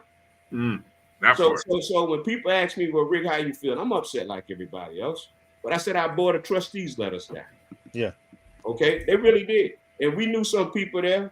I mean, I'm going to just be upfront about if I can with y'all, okay? Yes. Preach, yeah, say it. And Kevin Lawson, okay? These are Rattlers, man. I already knew what Devron was about. Okay, and I'm just going to tell you that. Yeah. But Kevin Lawson let me down. Okay? Mr. White let me down. Mr. Brown let me down. These are so-called guys who went here and understand our plight at Florida A&M University. If nobody else understands what our position is here at FAMU, they did. I mean, our kids come from the biggest city, but they come from the poorest parts. And then when you thump this thing about, oh, we only have a 6% give rate, well, the average is about 7.7 to be realistic, okay? Right. All alumni that give. So when you think about if we giving 6% and they're giving 8%, that's pretty much in perspective, right? Yes. So I'm like, hey, man, you gonna throw that up in our face like we don't give anyway? Right. I'm like, really? Miss me with that, Devron. Yeah. So I was totally disappointed. And then what it made us see, we don't have any representation on the Board of Trustees. You got the student government, you got Mr. Brown for faculty, but where's the Alumni Association's representation? Good point. Board of Trustees. Good point. We don't have one. We don't have a voice. And I would tell you this, I was disappointed in Curtis Johnson. Why? Because the alumni did not speak loudly until the end. Right. Okay? So it's like, come on, folks. And again, as a retired military guy, I would have started this process when the $237 million debacle happened. Yeah. And as I was telling folks, that has hurt family. Something else I'm disappointed about, guys. Shaquille O'Neal hasn't visited FAMU, and his son was here. Why is that? We sport LeBron James gear. LeBron hasn't showed up yet. And we said we brag different, right? The top HBCU broke into the top 100, and then on the 20 for social mobility, and we can't get any philanthropic dollars in the millions. Right. Kinsey Scott hasn't came to FAMU and said, here go $45 million. So gentlemen, something is just not right with this process, right? Our athletic program, as y'all can see, we win SWAC championships like nobody has ever seen. Yep. Just think about it. In these Olympic sports, we're winning. Howard University, Steph Curry puts on a charity event for their golf team, raising anywhere from $3 to $6 million. Yeah. Look at our golf team, guys. They lighten it up, right? Yep. Beat Howard. Matter of fact, beat Howard, I believe. Yeah, they did. and you know, and I'm sitting there saying, okay, what does it take, right? What else do we have to do at Florida A&M University to show everybody that their investment would be well spent? Absolutely. Right? We just want the playing field to be level. So when we're doing the little bitty things that we can do, I hope that it makes a difference, because I know, and you all know this as well, Rattlers will always want to know where their money is going, right? Yeah. So the endeavors that I take on, and I'm gonna say we, because I have other individuals that are just as important in this. We do these things because, one, I know what, based on the relationship with Coach Rice, as you all know, we got a good relationship, right? Yes. So when you think about, when we talking about now, I'm shifting to the Canopy, right? That we're trying to get to them and why that's important. Do you all know that most people didn't know we had a driving range on campus? Most people didn't know that, right? Yep. So back in February, we began this conversation, right? And he said, hey, Rick, you know, out of all the things we need, I need this. And I said, okay, do you think you can win the SWAC championship? He said, I think we got a good shot. I said, well, we will launch it, okay, when you win that. And so think about February, we were having a strategic conversation, and here we are, right? And they lit it up, man. And so I said, now is the time to raise this campaign. Coach, we're going to go out and get those shelters. We're going to do the best we can. And I'm here to tell y'all today that we got over 35 donors. We have raised over $25,000. Okay. Wow. And so we got to raise another 25 because the goal is 50,000. And so I think we're going to get there. And then when Friday happened, as you all know, Rattlers were upset, right? Mm-hmm. Giving goes with how you feel. Yeah. Right. Yeah. So my goal was to get this done before that came out. Right? Because I said, boy, they just so made they have made raising money a little bit harder, right? And so we've been on the phone calling some folks, because my goal was, I should say our goal is, I said, man, we can reach out to 50 folks and ask for $1,000. You know, and normally we would have had this thing wrapped up in 2 weeks, right? By May 15th, we would have had it wrapped up. And then when Friday came, folks, it was Black Friday. Oh, yeah. And so what I had to do was, what we had to do was get on the phone. And Kevin, I know Kelvin sees a lot of the things. Bryan, you see when I send stuff through Messenger, you know. So what we do was, when we put it on social media, right?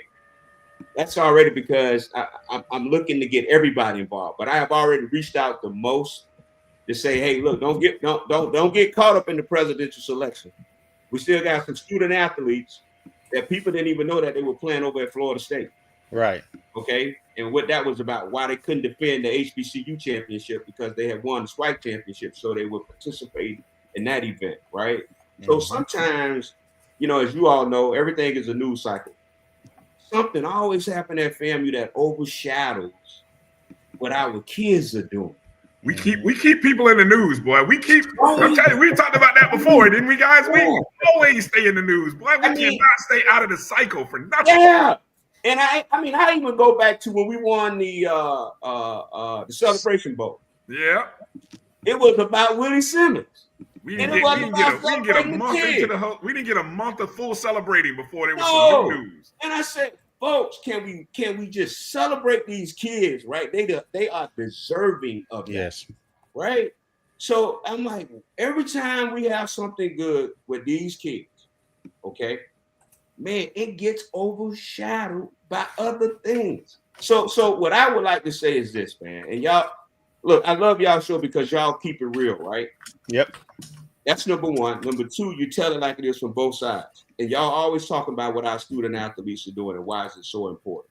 That's why I love this show, because you allow us to come on, those that are fundraising in the fight for these kids and keeping it about the real things about the kids, right? Yeah.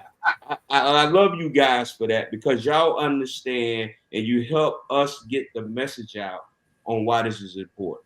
So please, the next time, don't ever bring me in after these SWAC champions. Right? That was a major step.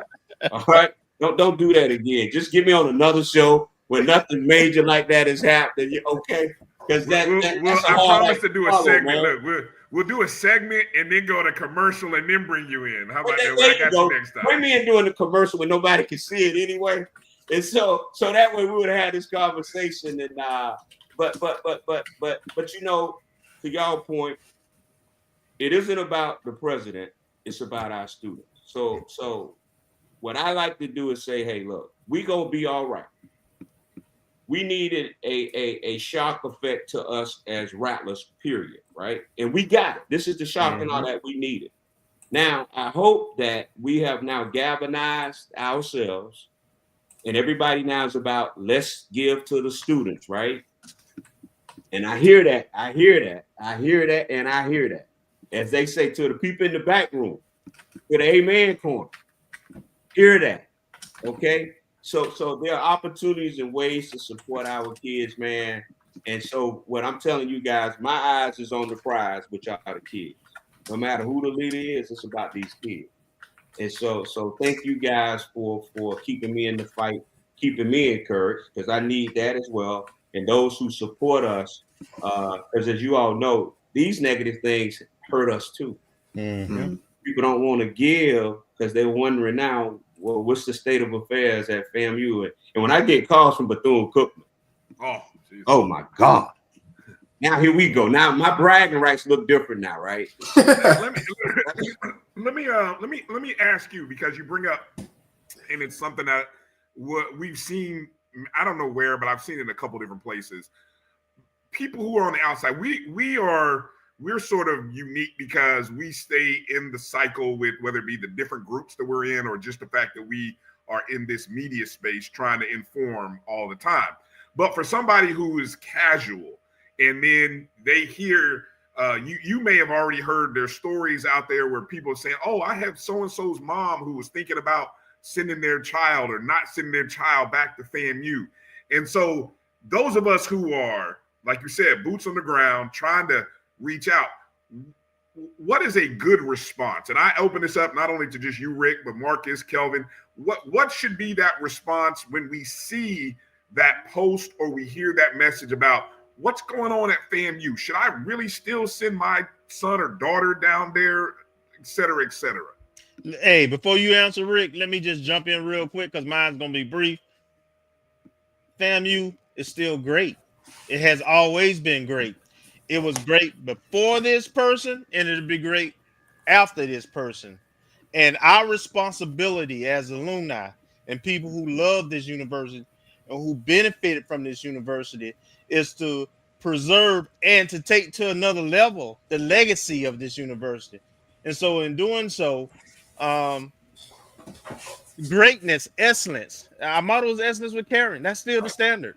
The standard is the standard, as the coaches always say. Right. So excellence is not just from our students and our faculty. Excellence has to come from our alumni. Excellence has to come from our giving. Excellence has to come from our involvement. So we got new leadership at the Alumni Association. Right. We're going to have new leadership within the boosters. And it's very important now to put together our strategies, because there's a lot of, in the midst of chaos, there's opportunity. Yes. All right. There's a lot of opportunity. Rick is presenting an opportunity right now for folks who want to redirect their resources in terms of support. Well, you pull it from non-discretionary funds out of the foundation to give to this effort. Give the Black Dollar Giving. There's plenty of ways to give and still support our student athletes who are producing excellence, who are champions. So that would be my appeal and my approach. We still got greatness all over the globe with alumni in every industry in the field. So FAMU is not a mistake. It's built in excellence, and we just have to weather this. And last but not least, from a political standpoint, All right, there's a governor race happening in 2 years. You got lamed up. Right. Yep. You can flip some things, man. They got to come. They got to come see us now. Yep. All right. Yeah. And Bryan, so I would probably say I'm an exception to that, right? Because 4 of my kids have graduated from FAMU. Myself and my siblings, my father, my 4 uncles. So you look at in its totality, we got over 30 relatives that are Kansas that have graduated from FAMU. Now I have a granddaughter that's at FAMU. So the sell for me is easy because that speaks for itself, right?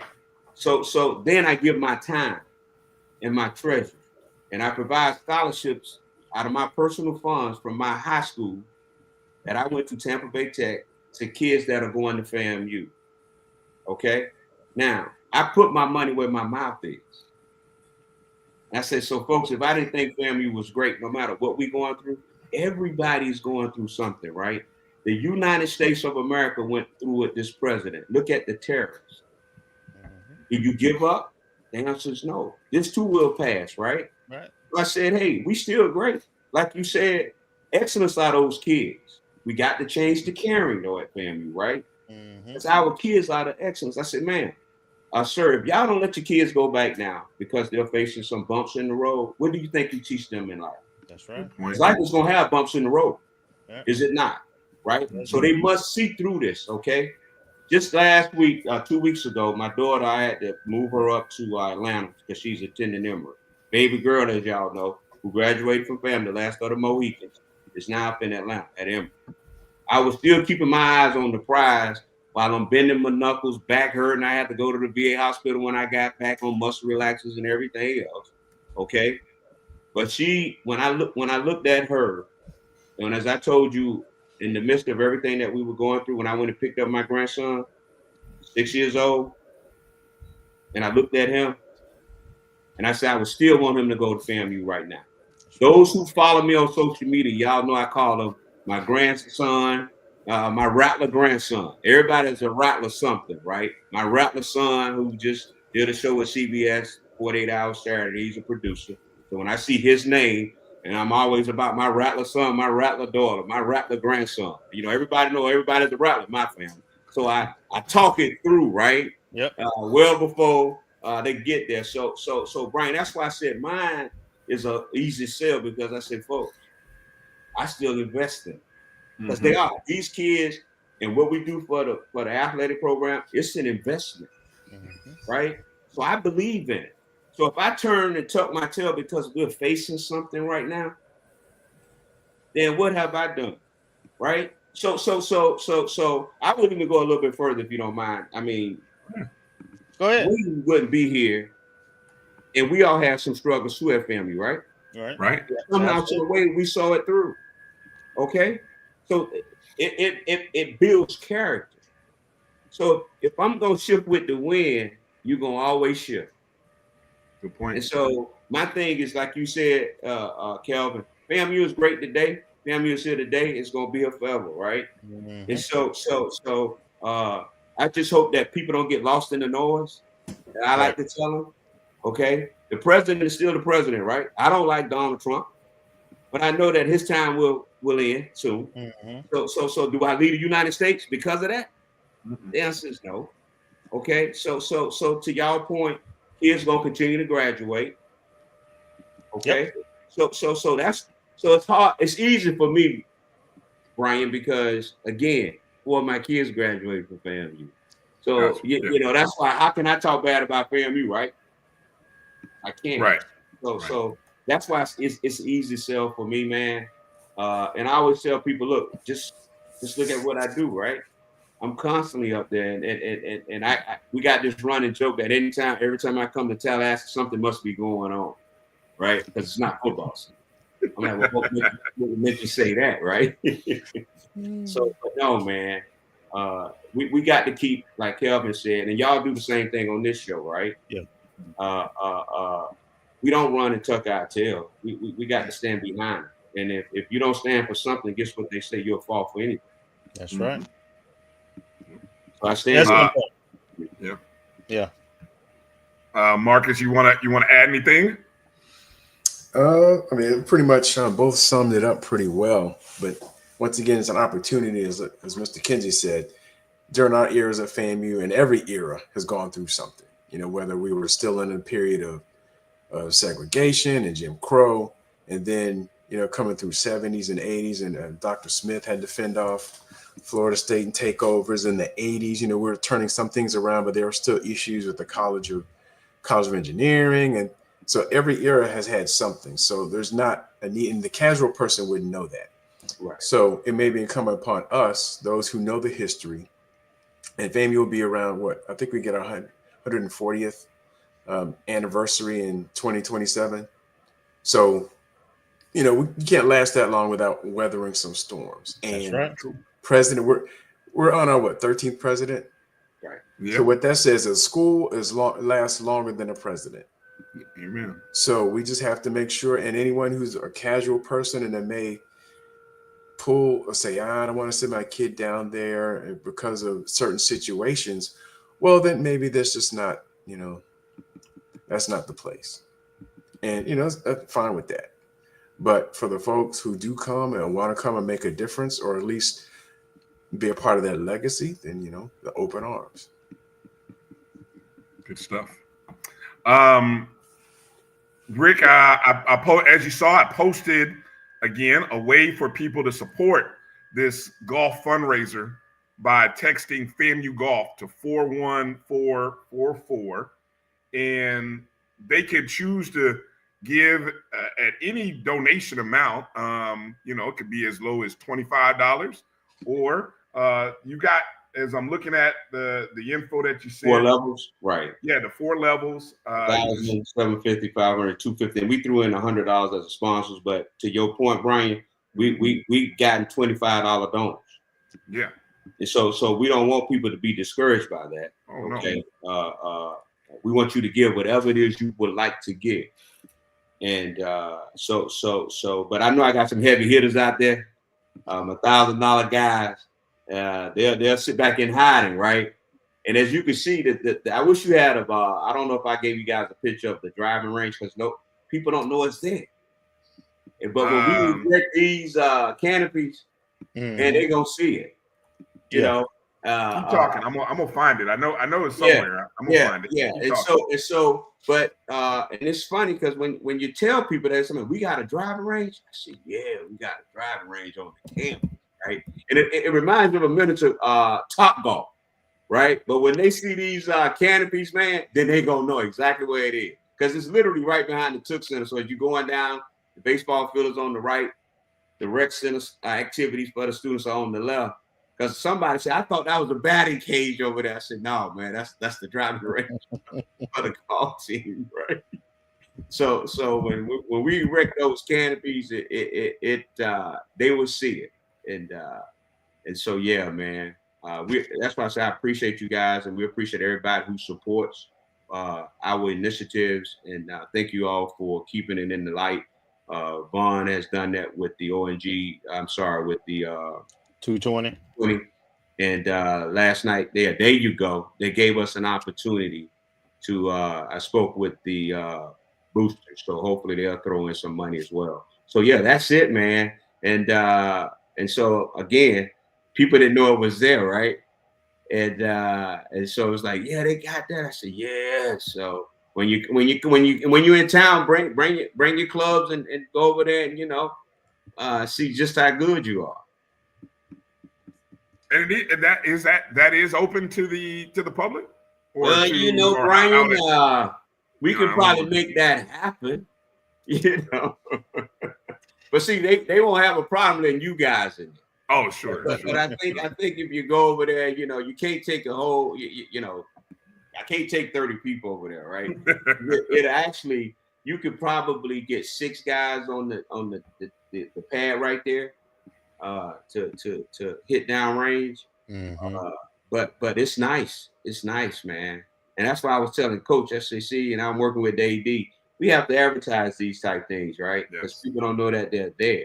All we see is, what's taking place at Bragg, what's taking place at the tennis court, the softball field, well, you're not telling everybody the true story, you know. So when we want to help ourselves, we got to tell them why the baseball field is in need of this. Now, we need this shelter or cover for our championship golf team, because anybody who plays golf know that. Look, it's hot out there, right? Yes. So now these guys will be able to hit up under that shade.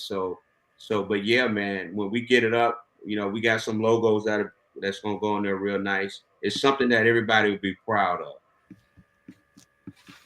Well, we really appreciate everything that you do, Rick. You know, you, like you say, you're a very giving person. You work hard in your retirement for FAMU, and it doesn't go unnoticed. And and we frankly need volunteers and leaders and people like yourself in order to fill in these gaps and to make the rest of us answer the call to do our part, right?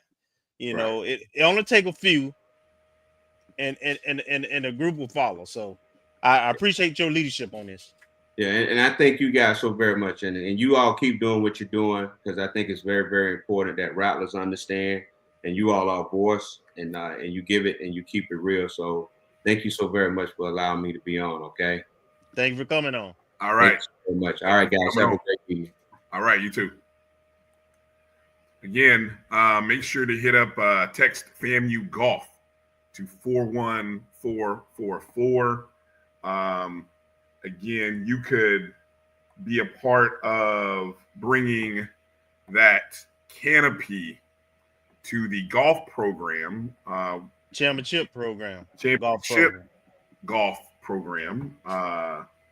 And again, if you wanted to, you could donate the 4 different levels. Again, you've got the $1,000 level, which they call the master's level, $750 for the open level, the tour level for $500, and the players level for $250. And there are also levels at $100 or even $25. You know, any little bit helps. So, you know, I think that's where, you know, and I love the idea of, like Rick said, of organizations supporting our, you know, like the same way Kenya's organization helped with the volleyball rings. Correct. You see Rick's organization helping Black with Dollar golf. Giving. Yeah. We got to have somebody who's helping with, I mean, the track and field program, going from 5 to 12 student athletes going to regionals. Last year it was 5. This year it's 12. Right. That's significant. That's over 100%. What is it? 200%? I don't know. Somebody do the math better than me. However you say it, but it's nearly double. It's more than double the number of student athletes. So there's cost associated with that. We've got our look. Hey, let's keep it real. Softball program. That trip went an extra probably 2 days, right? That had to be taken care of. Our baseball team is in Birmingham. We hope that trip goes the full length. You know what I'm saying? So we got to be able to support. And I think now's the time, as you said, where smaller organizations have an opportunity to make a big impact, you know, in ways that will be transformative for our championship golf, championship volleyball, championship track and field, championship baseball, championship softball. Who else am I missing? Tennis. Championship tennis. I mean, we continue to support football because that's one thing we all going to support because we love football. So we always going to find a way to give money for football, right? And now we got basketball on board where we got Hall of Fame level coaches leading. Yes. We have Hall of Fame basketball coaches leading our 2 programs. I mean, so as look, in the midst of chaos, there's an opportunity. There's an opportunity. And so I love that as a great reminder by you, Kelvin, Marcus, and even Rick, that when I see those posts or when I hear about it, and you know, it's incumbent upon us to interrupt and interject and say, no. FAMU is going to be all right. I love what you said. FAMU was here before. All right. FAMU is going to be here after, and it's going to be strong during because of the people. Correct. Because of the people. Because of the students, because of the faculty, staff, because of the alumni. Absolutely. Right. So instead of taking... excellence is still the standard. The standard is the standard. We producing excellence, and that ain't going to stop. Right. So instead of taking your money and spending at McDonald's, spend it right here on FAMU Golf. No McDonald's in this part of the country. Tallahassee and surrounding counties. Amen. You know, those people who did not listen to their students and the alumni and faculty and chastised, you know, and then they have to feel it. So McDonald's, all the McDonald's in this area are owned by a trustee that was put on a day before he voted. Unbelievable. So yeah, I got a 9-year-old. She'll be all right. Yeah, she will. Take her to Wendy's. That's right. Hey, I went to Culver's today. There you go. There you go. Jeez Louise. Man. All right. Well, do we have a final result from that last SWAC baseball game that was going on? Do we know who we're going to be playing yet? Because playing right now is the UAPB Grambling State game. So I know you guys are taking a look at that. Good old Knicks and Pacers. It's a 4-point ball game right now. Pacers are down 4, about 26 seconds left in the third period. So this game is going to be a barn burner in the fourth quarter. Love it. Mm-hmm.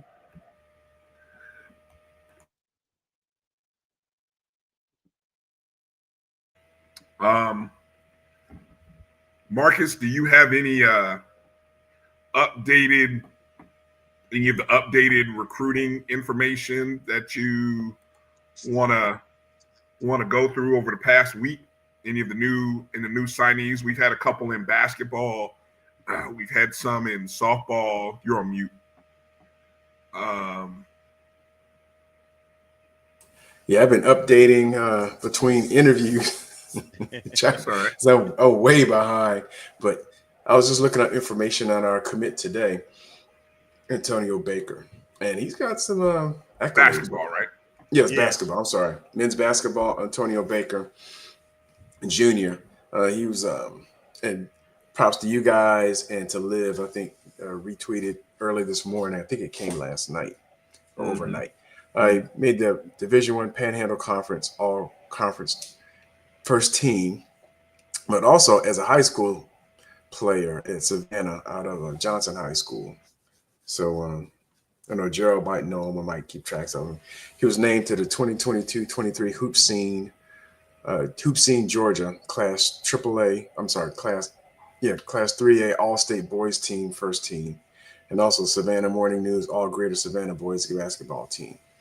And his high school senior team lost in their regional final, so basically 2 rounds before the championship game, to Sandy Creek High School, which won the state championship that year. And I think they went 25-5 his senior year. And this past year, at Chipola, I guess his second year, they made the first round of the playoffs. I didn't see what they did before, but he's a 6'3", 185 guard, and he can score. Oh yeah, Gerald says he's a bucket, so we got a good one coming. Mm-hmm. We got a good one coming. And go ahead. I was just going to say, where does that, in terms of the numbers with basketball that we have seen, have you been able to do a numbers game on that? Let me see. Even if it's rough. Let's see. We have 4, and hopefully I'm not missing anybody, but 4 commitments outside of the folks that Coach Ward said is coming back. The 5 coming back, but the 4 commitments, we know DeVere Palmer Jr., the forward, and actually Antonio Baker's team, if the brackets are to be believed, he lost to DeVere Palmer's team in the first round of the junior college playoffs for Division I. So we have Devere Palmer, Anthony Knowles, who's coming out of high school, out of Sagemount Prep, Anquan Bolden, and Antonio Baker. Those are the 4 that I have, and I'm still trying to make sure I'm not missing anybody. But so we're up to 9 if we have the 5 returnees coming back. I think I'm missing somebody, but I'm not 100% sure. Not from a returnee, but from a commitment standpoint. But let me check real quick. I don't have the same listing that I have for Olympic sports as I do for football. So I don't have that big spreadsheet I can just pull out. But it looks like 4 transfer commitments, 2 from JUCO, or maybe 3. 2. Let me see. 3 transfer commitments, 2 from JUCO, 1 from the mid-major, that being Anquan Bolden, and a high school signee so far to go with the hopeful 5 returnees that are coming back. And we know the sides is coming back with the returnees who haven't left. So we know Jordan Chapman withdrew from the portal. And I don't know who else has officially withdrawn. But Coach Ward did say last week that 5 players would be staying. While we're talking basketball, let me jump over to women's basketball because I think since the last week's show, there were 2 commitments. Camille Jackson transfer, and she was pretty well lauded. She made she was rated the number 65 women's basketball prospect in class of 2022 out of Butler College Prep in Chicago. She started at the University of Illinois at the collegiate level, then went to Miami University of Ohio, and now she's coming to us. Yep. And then there was also Brooklyn Swan, who I thought he had previously. Yeah, she was a previous commit. She committed on the list. She must, but I guess I had seen maybe she reaffirmed her commitment. I think so. But I have her as committed back in February. That's what I thought. But obviously I saw, Liv had kind of dropped it. And then I think there was the graphic that also went out with her, which was also, maybe she had just taken her visit. So she was in that. And I can't wait till we go back through that graphic again, because last week, the women's basketball roster, again, we knew it was going to be a whole new roster, but it is really a whole new roster. It is. Yeah, because we had one jump in the portal too. Boston, Nia Boston. Yeah. Now Nia was a walk-on, wasn't she? She was a walk-on. She was, as far as we know. Because she was marching with the band. She had played over at TCC though, as well. Played in high school, and Okay, and so that leaves Purefoy, I believe. As far as we know. Yeah, as far as we know, she has not, Yeah. And then the other one I would say would be one of the Subarats. She never got in the portal, did she? I saw one listed. Or did she? The sister, you're right. I hadn't seen her.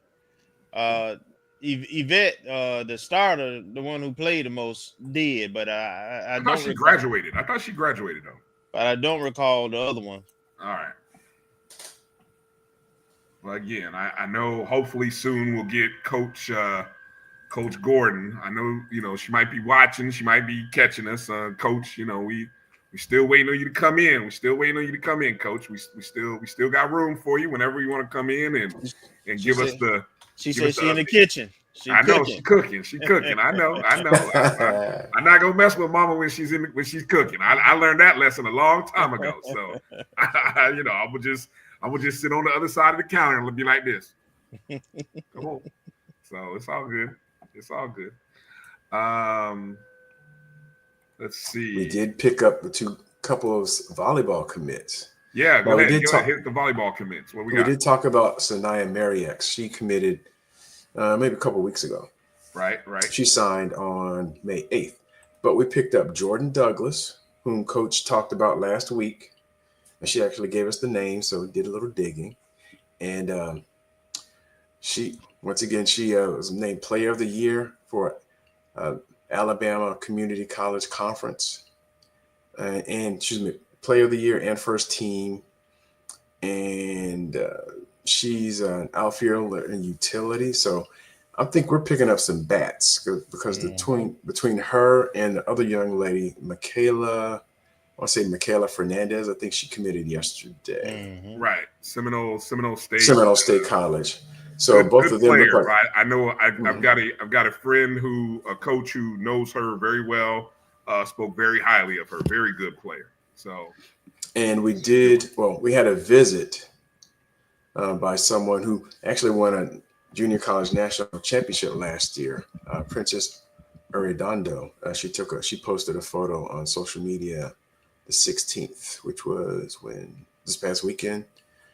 And so, she posted a photo. She hasn't committed, but she's from Palatka, and her junior college, St. John's River, they won the Division II Softball World Series last year as a freshman. So they're, teeing it up again this year. So she was on a visit, and someone also in that picture I can't identify. So I've been trying to find out who that is. And I don't think it's Miss Fernandez. I think it's somebody else. So we've had some visits even after coming off the SWAC tournament. Had a couple of visits, and they're restocking on the softball side. I haven't seen much from any of the other sports, but basketball, softball, at least 2 commitments, and that's all I've seen. Oh, and football. We did have a football commit today. I think we covered everybody up to that, but from a football standpoint, Daniel Porto, who's another kicker, and I did a quick count. So that means we've got 5 signees or commitments to kickers. So I don't know what's going on. That's a lot of kickers they have in camp. So I don't know if this is the new paradigm in this era of transfers, but between punters and kickers, we've got 5 folks who transferred in. So I don't know what that means for the roster. We'll have to ask Coach if he's at liberty to say. But that's a lot for that one position. We had a couple long snappers, a lot of wide receivers, offers. So we'll see how things play out. And I guess an outgoing we did have, it looks like tight end Kobe Gross committed to, was it Ball State? Ball State up in Muncie, Indiana. Yeah, Ball State. And I just saw today that a player that also recruited from Savannah, Elijah Alexander, played for a championship team at Benedictine, and we had him in just for the spring semester. I just saw this evening, right before coming on, that he committed to Eastern Michigan. So, okay, interesting. A lot of buzz. Did you guys catch the Orange Blossom Classic press conference this morning? Was it a press conference or was it a keep it confidential conference? Because it seemed like it came out of nowhere, right? I mean, it came out of you talk about left field, like somebody forgot to promote it or something happened, because all of a sudden I looked up and I'm like, wait a minute, what? There's an OBC press conference today? So this was the kickoff press conference with the coaches, head coach from Howard, and ADs, yeah. Coach Colsey, the ADs were there. So I did catch a snippet of it. Kind of interesting. Yeah, JT, definitely. Surprise. See, that's the thing, Gerald. It should not catch the beat reporter off guard. That is the anti-purpose of the introductory press guy. I got to make a phone call to somebody and ask about that. Yeah. Anyway, it was it was attended well. I noticed that in true AD Suggs fashion, she was prepared as a media member. Was asking Coach Colsey about the Yeah, he asked Coach Cozy. I forgot what I put it in the chat. He asked Coach Cozy essentially how he planned to keep players focused with all of the surrounding news regarding the president selection. And I think he was like, well, I don't have to answer that because my AD has a microphone. And like he said it was something like the quickest mic grab that is there. You know, she was probably well prepared. But obviously, AD Suggs was there, answered the question appropriately, very similar to your response, Kelvin. You know, FAMU is great. FAMU will be great, and we will continue to strive in the best interest of the student athletes and keep our focus on them. It was very well. It was very well planned. She knew somebody was going to ask. I mean, obviously, you should absolutely right. You should not be unprepared. That anytime these things. At this point, there should be it should be well rehearsed and said, because it's just natural that an outside entity is going to ask, and so control what you can control. Essentially, is all you can really respond to. JT, this is an update. I'm kind of taking it back a little bit. From a different chat, apparently we got a commitment from a transfer wide receiver from Florida State, Solomon Lowry. He's 6'3", 190 from St. Petersburg, Lakewood High School, and he was class of 2023, and he redshirted that year at Florida State. Now there is speaking of football and transfers, there's a buzz happening. I got a text. Yeah, I saw it. From a friend asking about a comment that Cozy had made, that Coach Cozy, somebody had asked Coach Cozy and Howard's coach. Name escapes me right at the moment. Larry Scott. Scott, thank you. Scott asked them both about quarterbacks for the upcoming year. Scott didn't. Well, they let Cozy go first, and he had a great answer, by the way.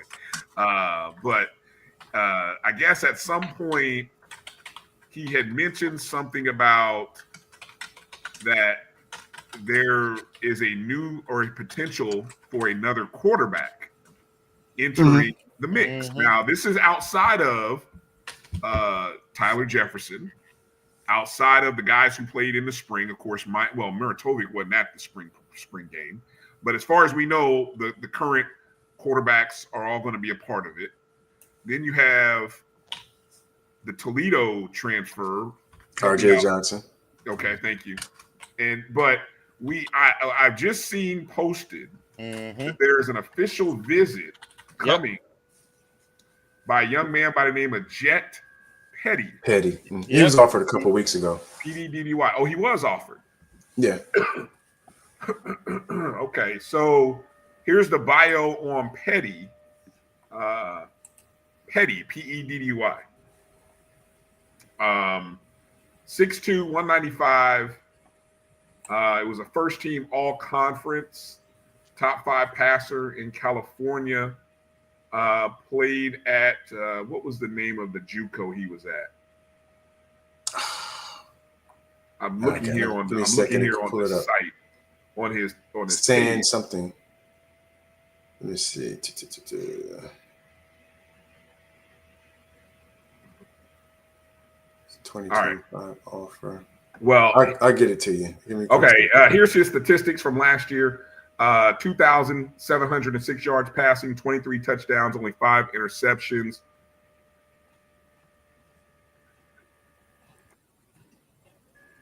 A unanimous first-team all-conference player, bowl game MVP, top 5 passer in California.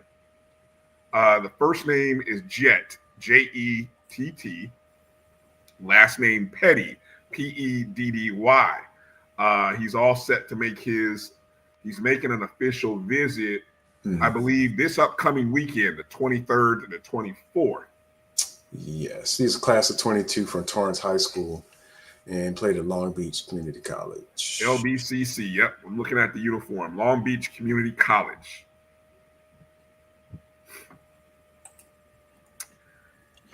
Great question, EA. Starting QB for 25. I think Coach Cozy and Coach Burris want a healthy competition. To say the least. To say the least. At every position, just about. I mean, that's where 5 kickers, goodness gracious, and they've been offering wide receivers like it's going out of business this spring. And of course, they've openly admitted they want to bolster and have competition on the offensive line.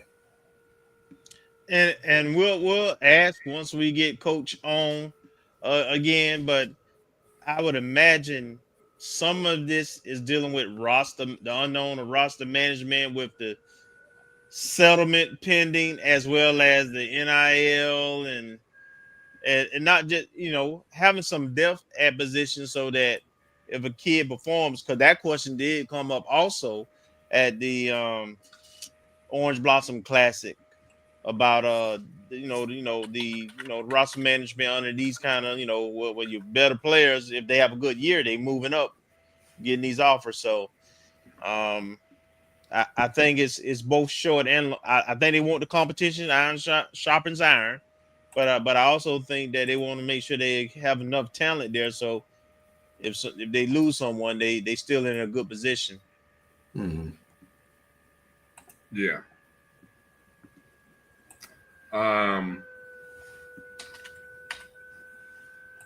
Yeah, that's where we're at. I don't know that it doesn't necessarily. I don't know if it doesn't say. I saw JT's comment about it says that the guy ain't in the line. I don't know that to be entirely the case. Yeah, you don't know what you don't know, right? You got guys who have talent, right? They look the part. They Division I looking athletes, but they haven't. All of them are young and they haven't done it. Well, they got limited action, right? So Jefferson, he did play. He did start a couple of games where he came from. So you have a limited. But all those guys, I know Lisa and Martin Case and Jefferson Case in high school, they were champions, man. Led power, traditional power programs at the lower level. So those kids are used to winning.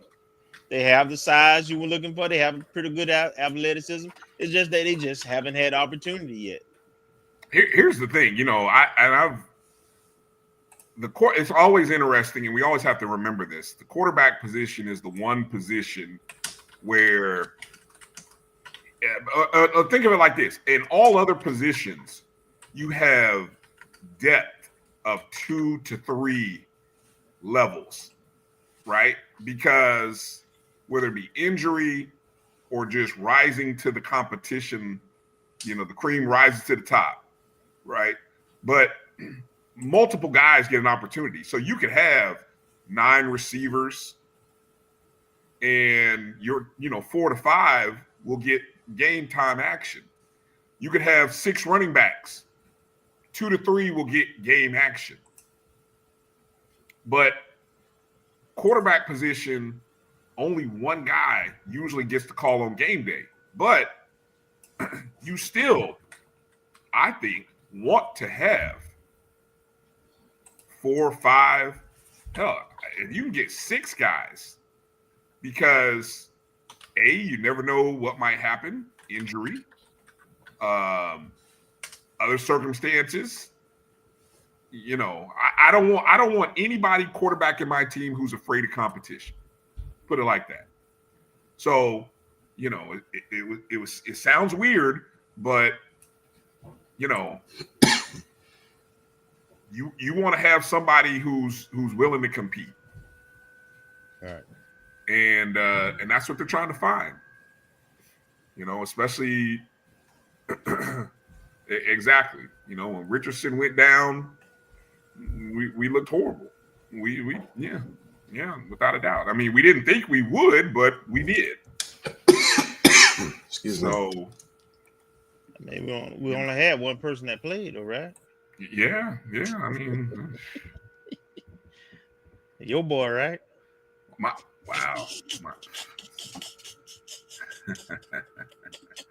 No comment. My boy.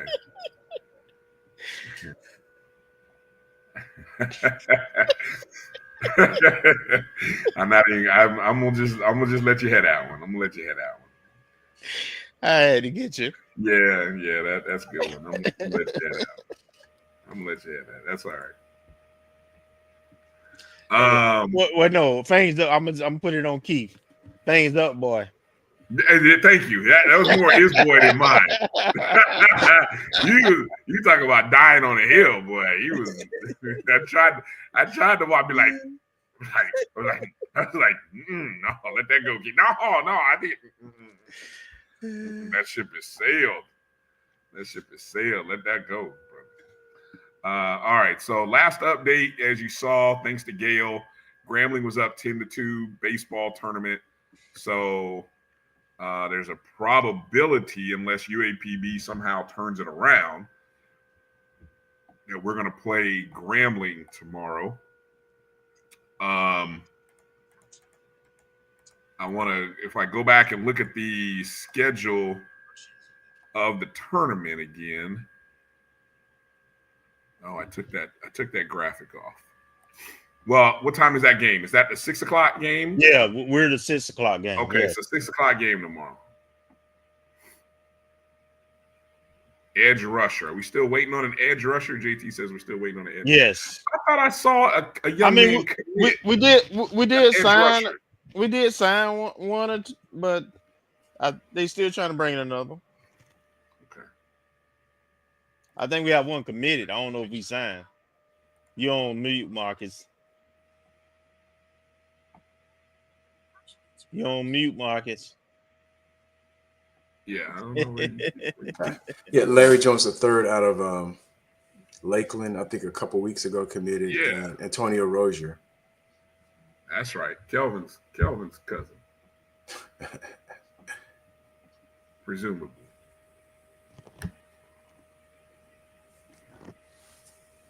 All right. I don't know what else if we're missing anything. I think we've kind of covered a lot today. I think so.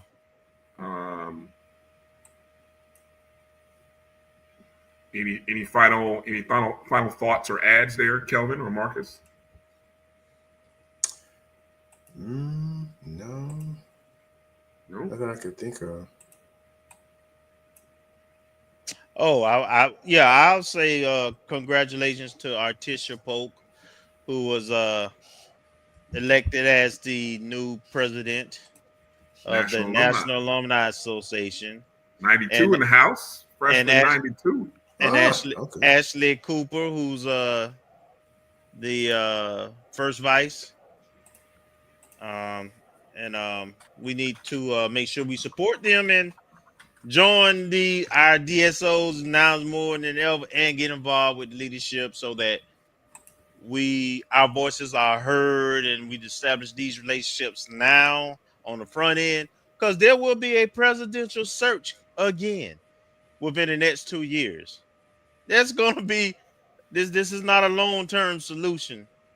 So we need to be prepared to identify some candidates for candidates for the board, leverage our relationships with our different organizations, and execute a plan. Define the plan and execute a plan. So Rally Nation, now's the time.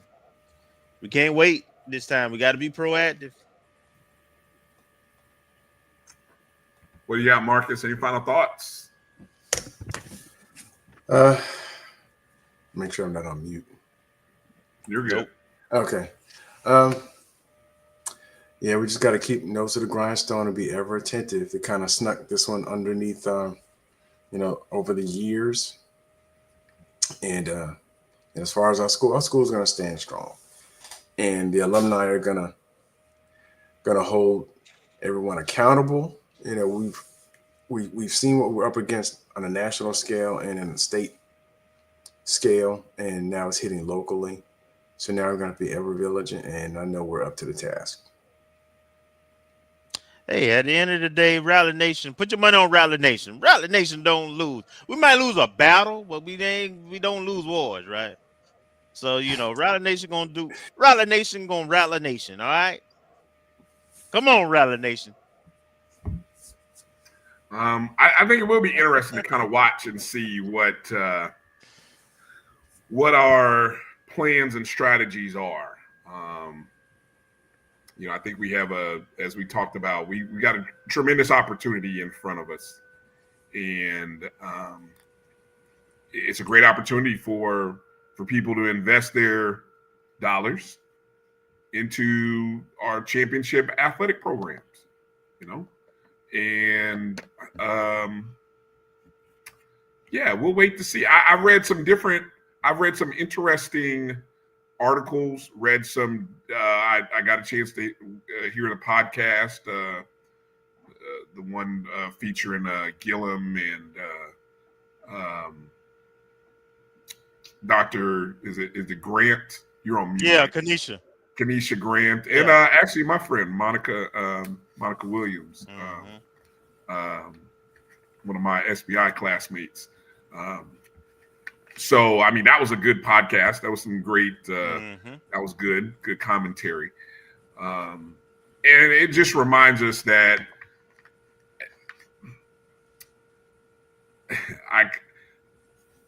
Chair Harper, when she said this played out like a Lifetime movie, it really did. But more so, I'd almost call it a Netflix series because it was rich. Oh, it was rich with scandal. It was rich with lies, deceit. If you didn't know, it was more of a reality TV show. It was a reality TV show, and if you didn't believe in conspiracies, this one brought it home. I was gonna try to start doing for one of my shows to try to do a top 5 conspiracies that turned out to be real, like top 5 real conspiracies. This one has to be in the top 5. I don't know if it's quite number 1, but it definitely is top 5. Hey, to Hollow's point. What a Hollow say. So now that this decision has been made, remember I said there's in chaos there's opportunity. Now's the time where folks have to deliver. So P3s, this is a perfect time to launch an athletic P3. It's a perfect time to put the full court press on. And it's probably attractive to the other side as well because one, they need a win and they need something big to try to, get some support. And two, a P3 is helpful for them because they got people in the P3 business. So it's always going to come to them. But this is a great time. And we'll see what the next week or two look like. Yeah, we will. That part right there. Look, we didn't want to. We had too much on our plate today to get into them. We'll talk about them next week. Yeah, we'll talk about them next week. We'll talk about those jokers next week. As somebody eloquently put, the hateful eight. Them long soliloquy, that was nonsensical. And man, just say you were bought. That you sold out. I mean, it is what it is. And you will be held accountable. Absolutely. Some of y'all, man, I'm sorry. Those Rattlers who did it. Sorry, not sorry. Let me ask this question. Should there be a movement to change the name of the Lawson Center? That has nothing to do. That has nothing to do with him. It's not named after him. relative. Yeah. Yeah, nah. but you can't control your relatives, man. I mean, Okay. All right. yeah. Okay. You got Now to that point. Yeah. To that point, and I sent you guys some earlier. Who was it? I forgot what arena it was, but they just named the court after someone. And is that another opportunity? But that could be for another subject for another day. Well, I don't know, man. Look, again, we'll get into talking more. We, as our friend Rick Kinsey said, we've seen them in action already. Can't be trusted. Cannot be trusted. Yeah. Bottom line. But I do appreciate Judge Perry. Yep. Judge Perry. Who, Name the four. Name the four. Ain't afraid of none of y'all. Name the FAMU four. them the trustees we gonna rock with.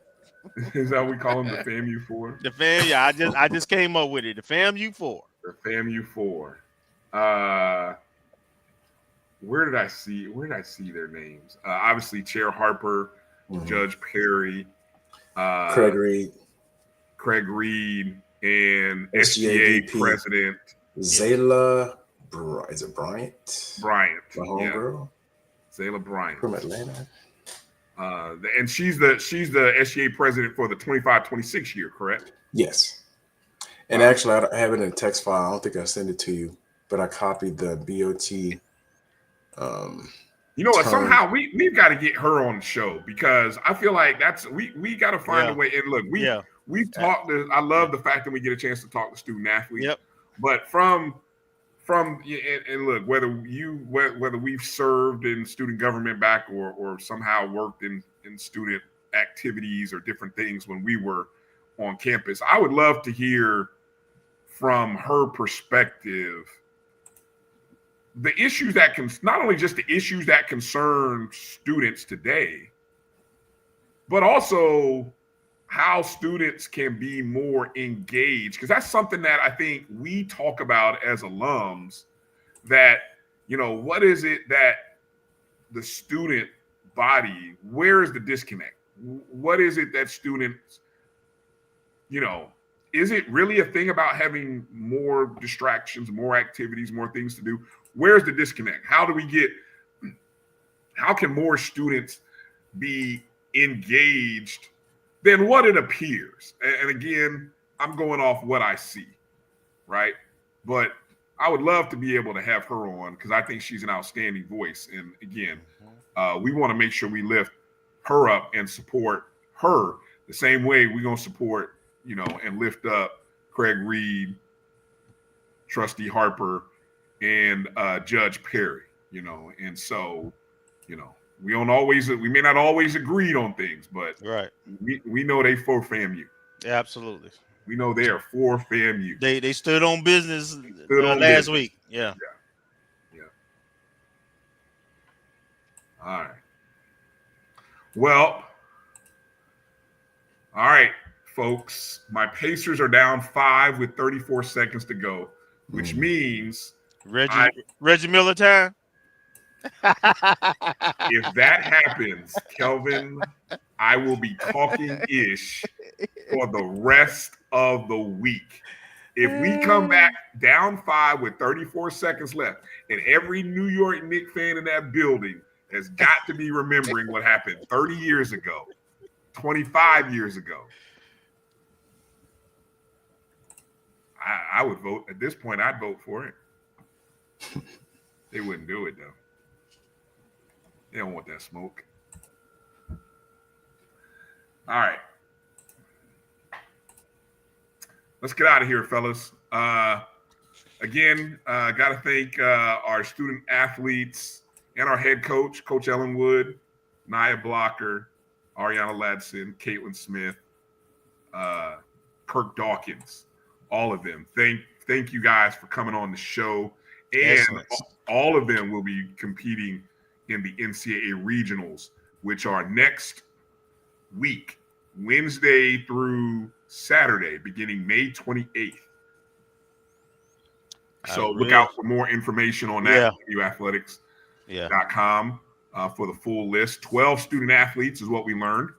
12 student athletes, which is nearly double or over double went last year. We had 5 go last year. This year we got 12. So congrats to the coaching staff and all of the student athletes who qualified. Excuse me, should have hit the mute. And then thanks again to Rick Kinsey for coming on. Want to encourage you guys, if you haven't already, make a donation to our golf program, our championship golf program. Again, the fundraiser is for the covered canopy, okay, for the golf program.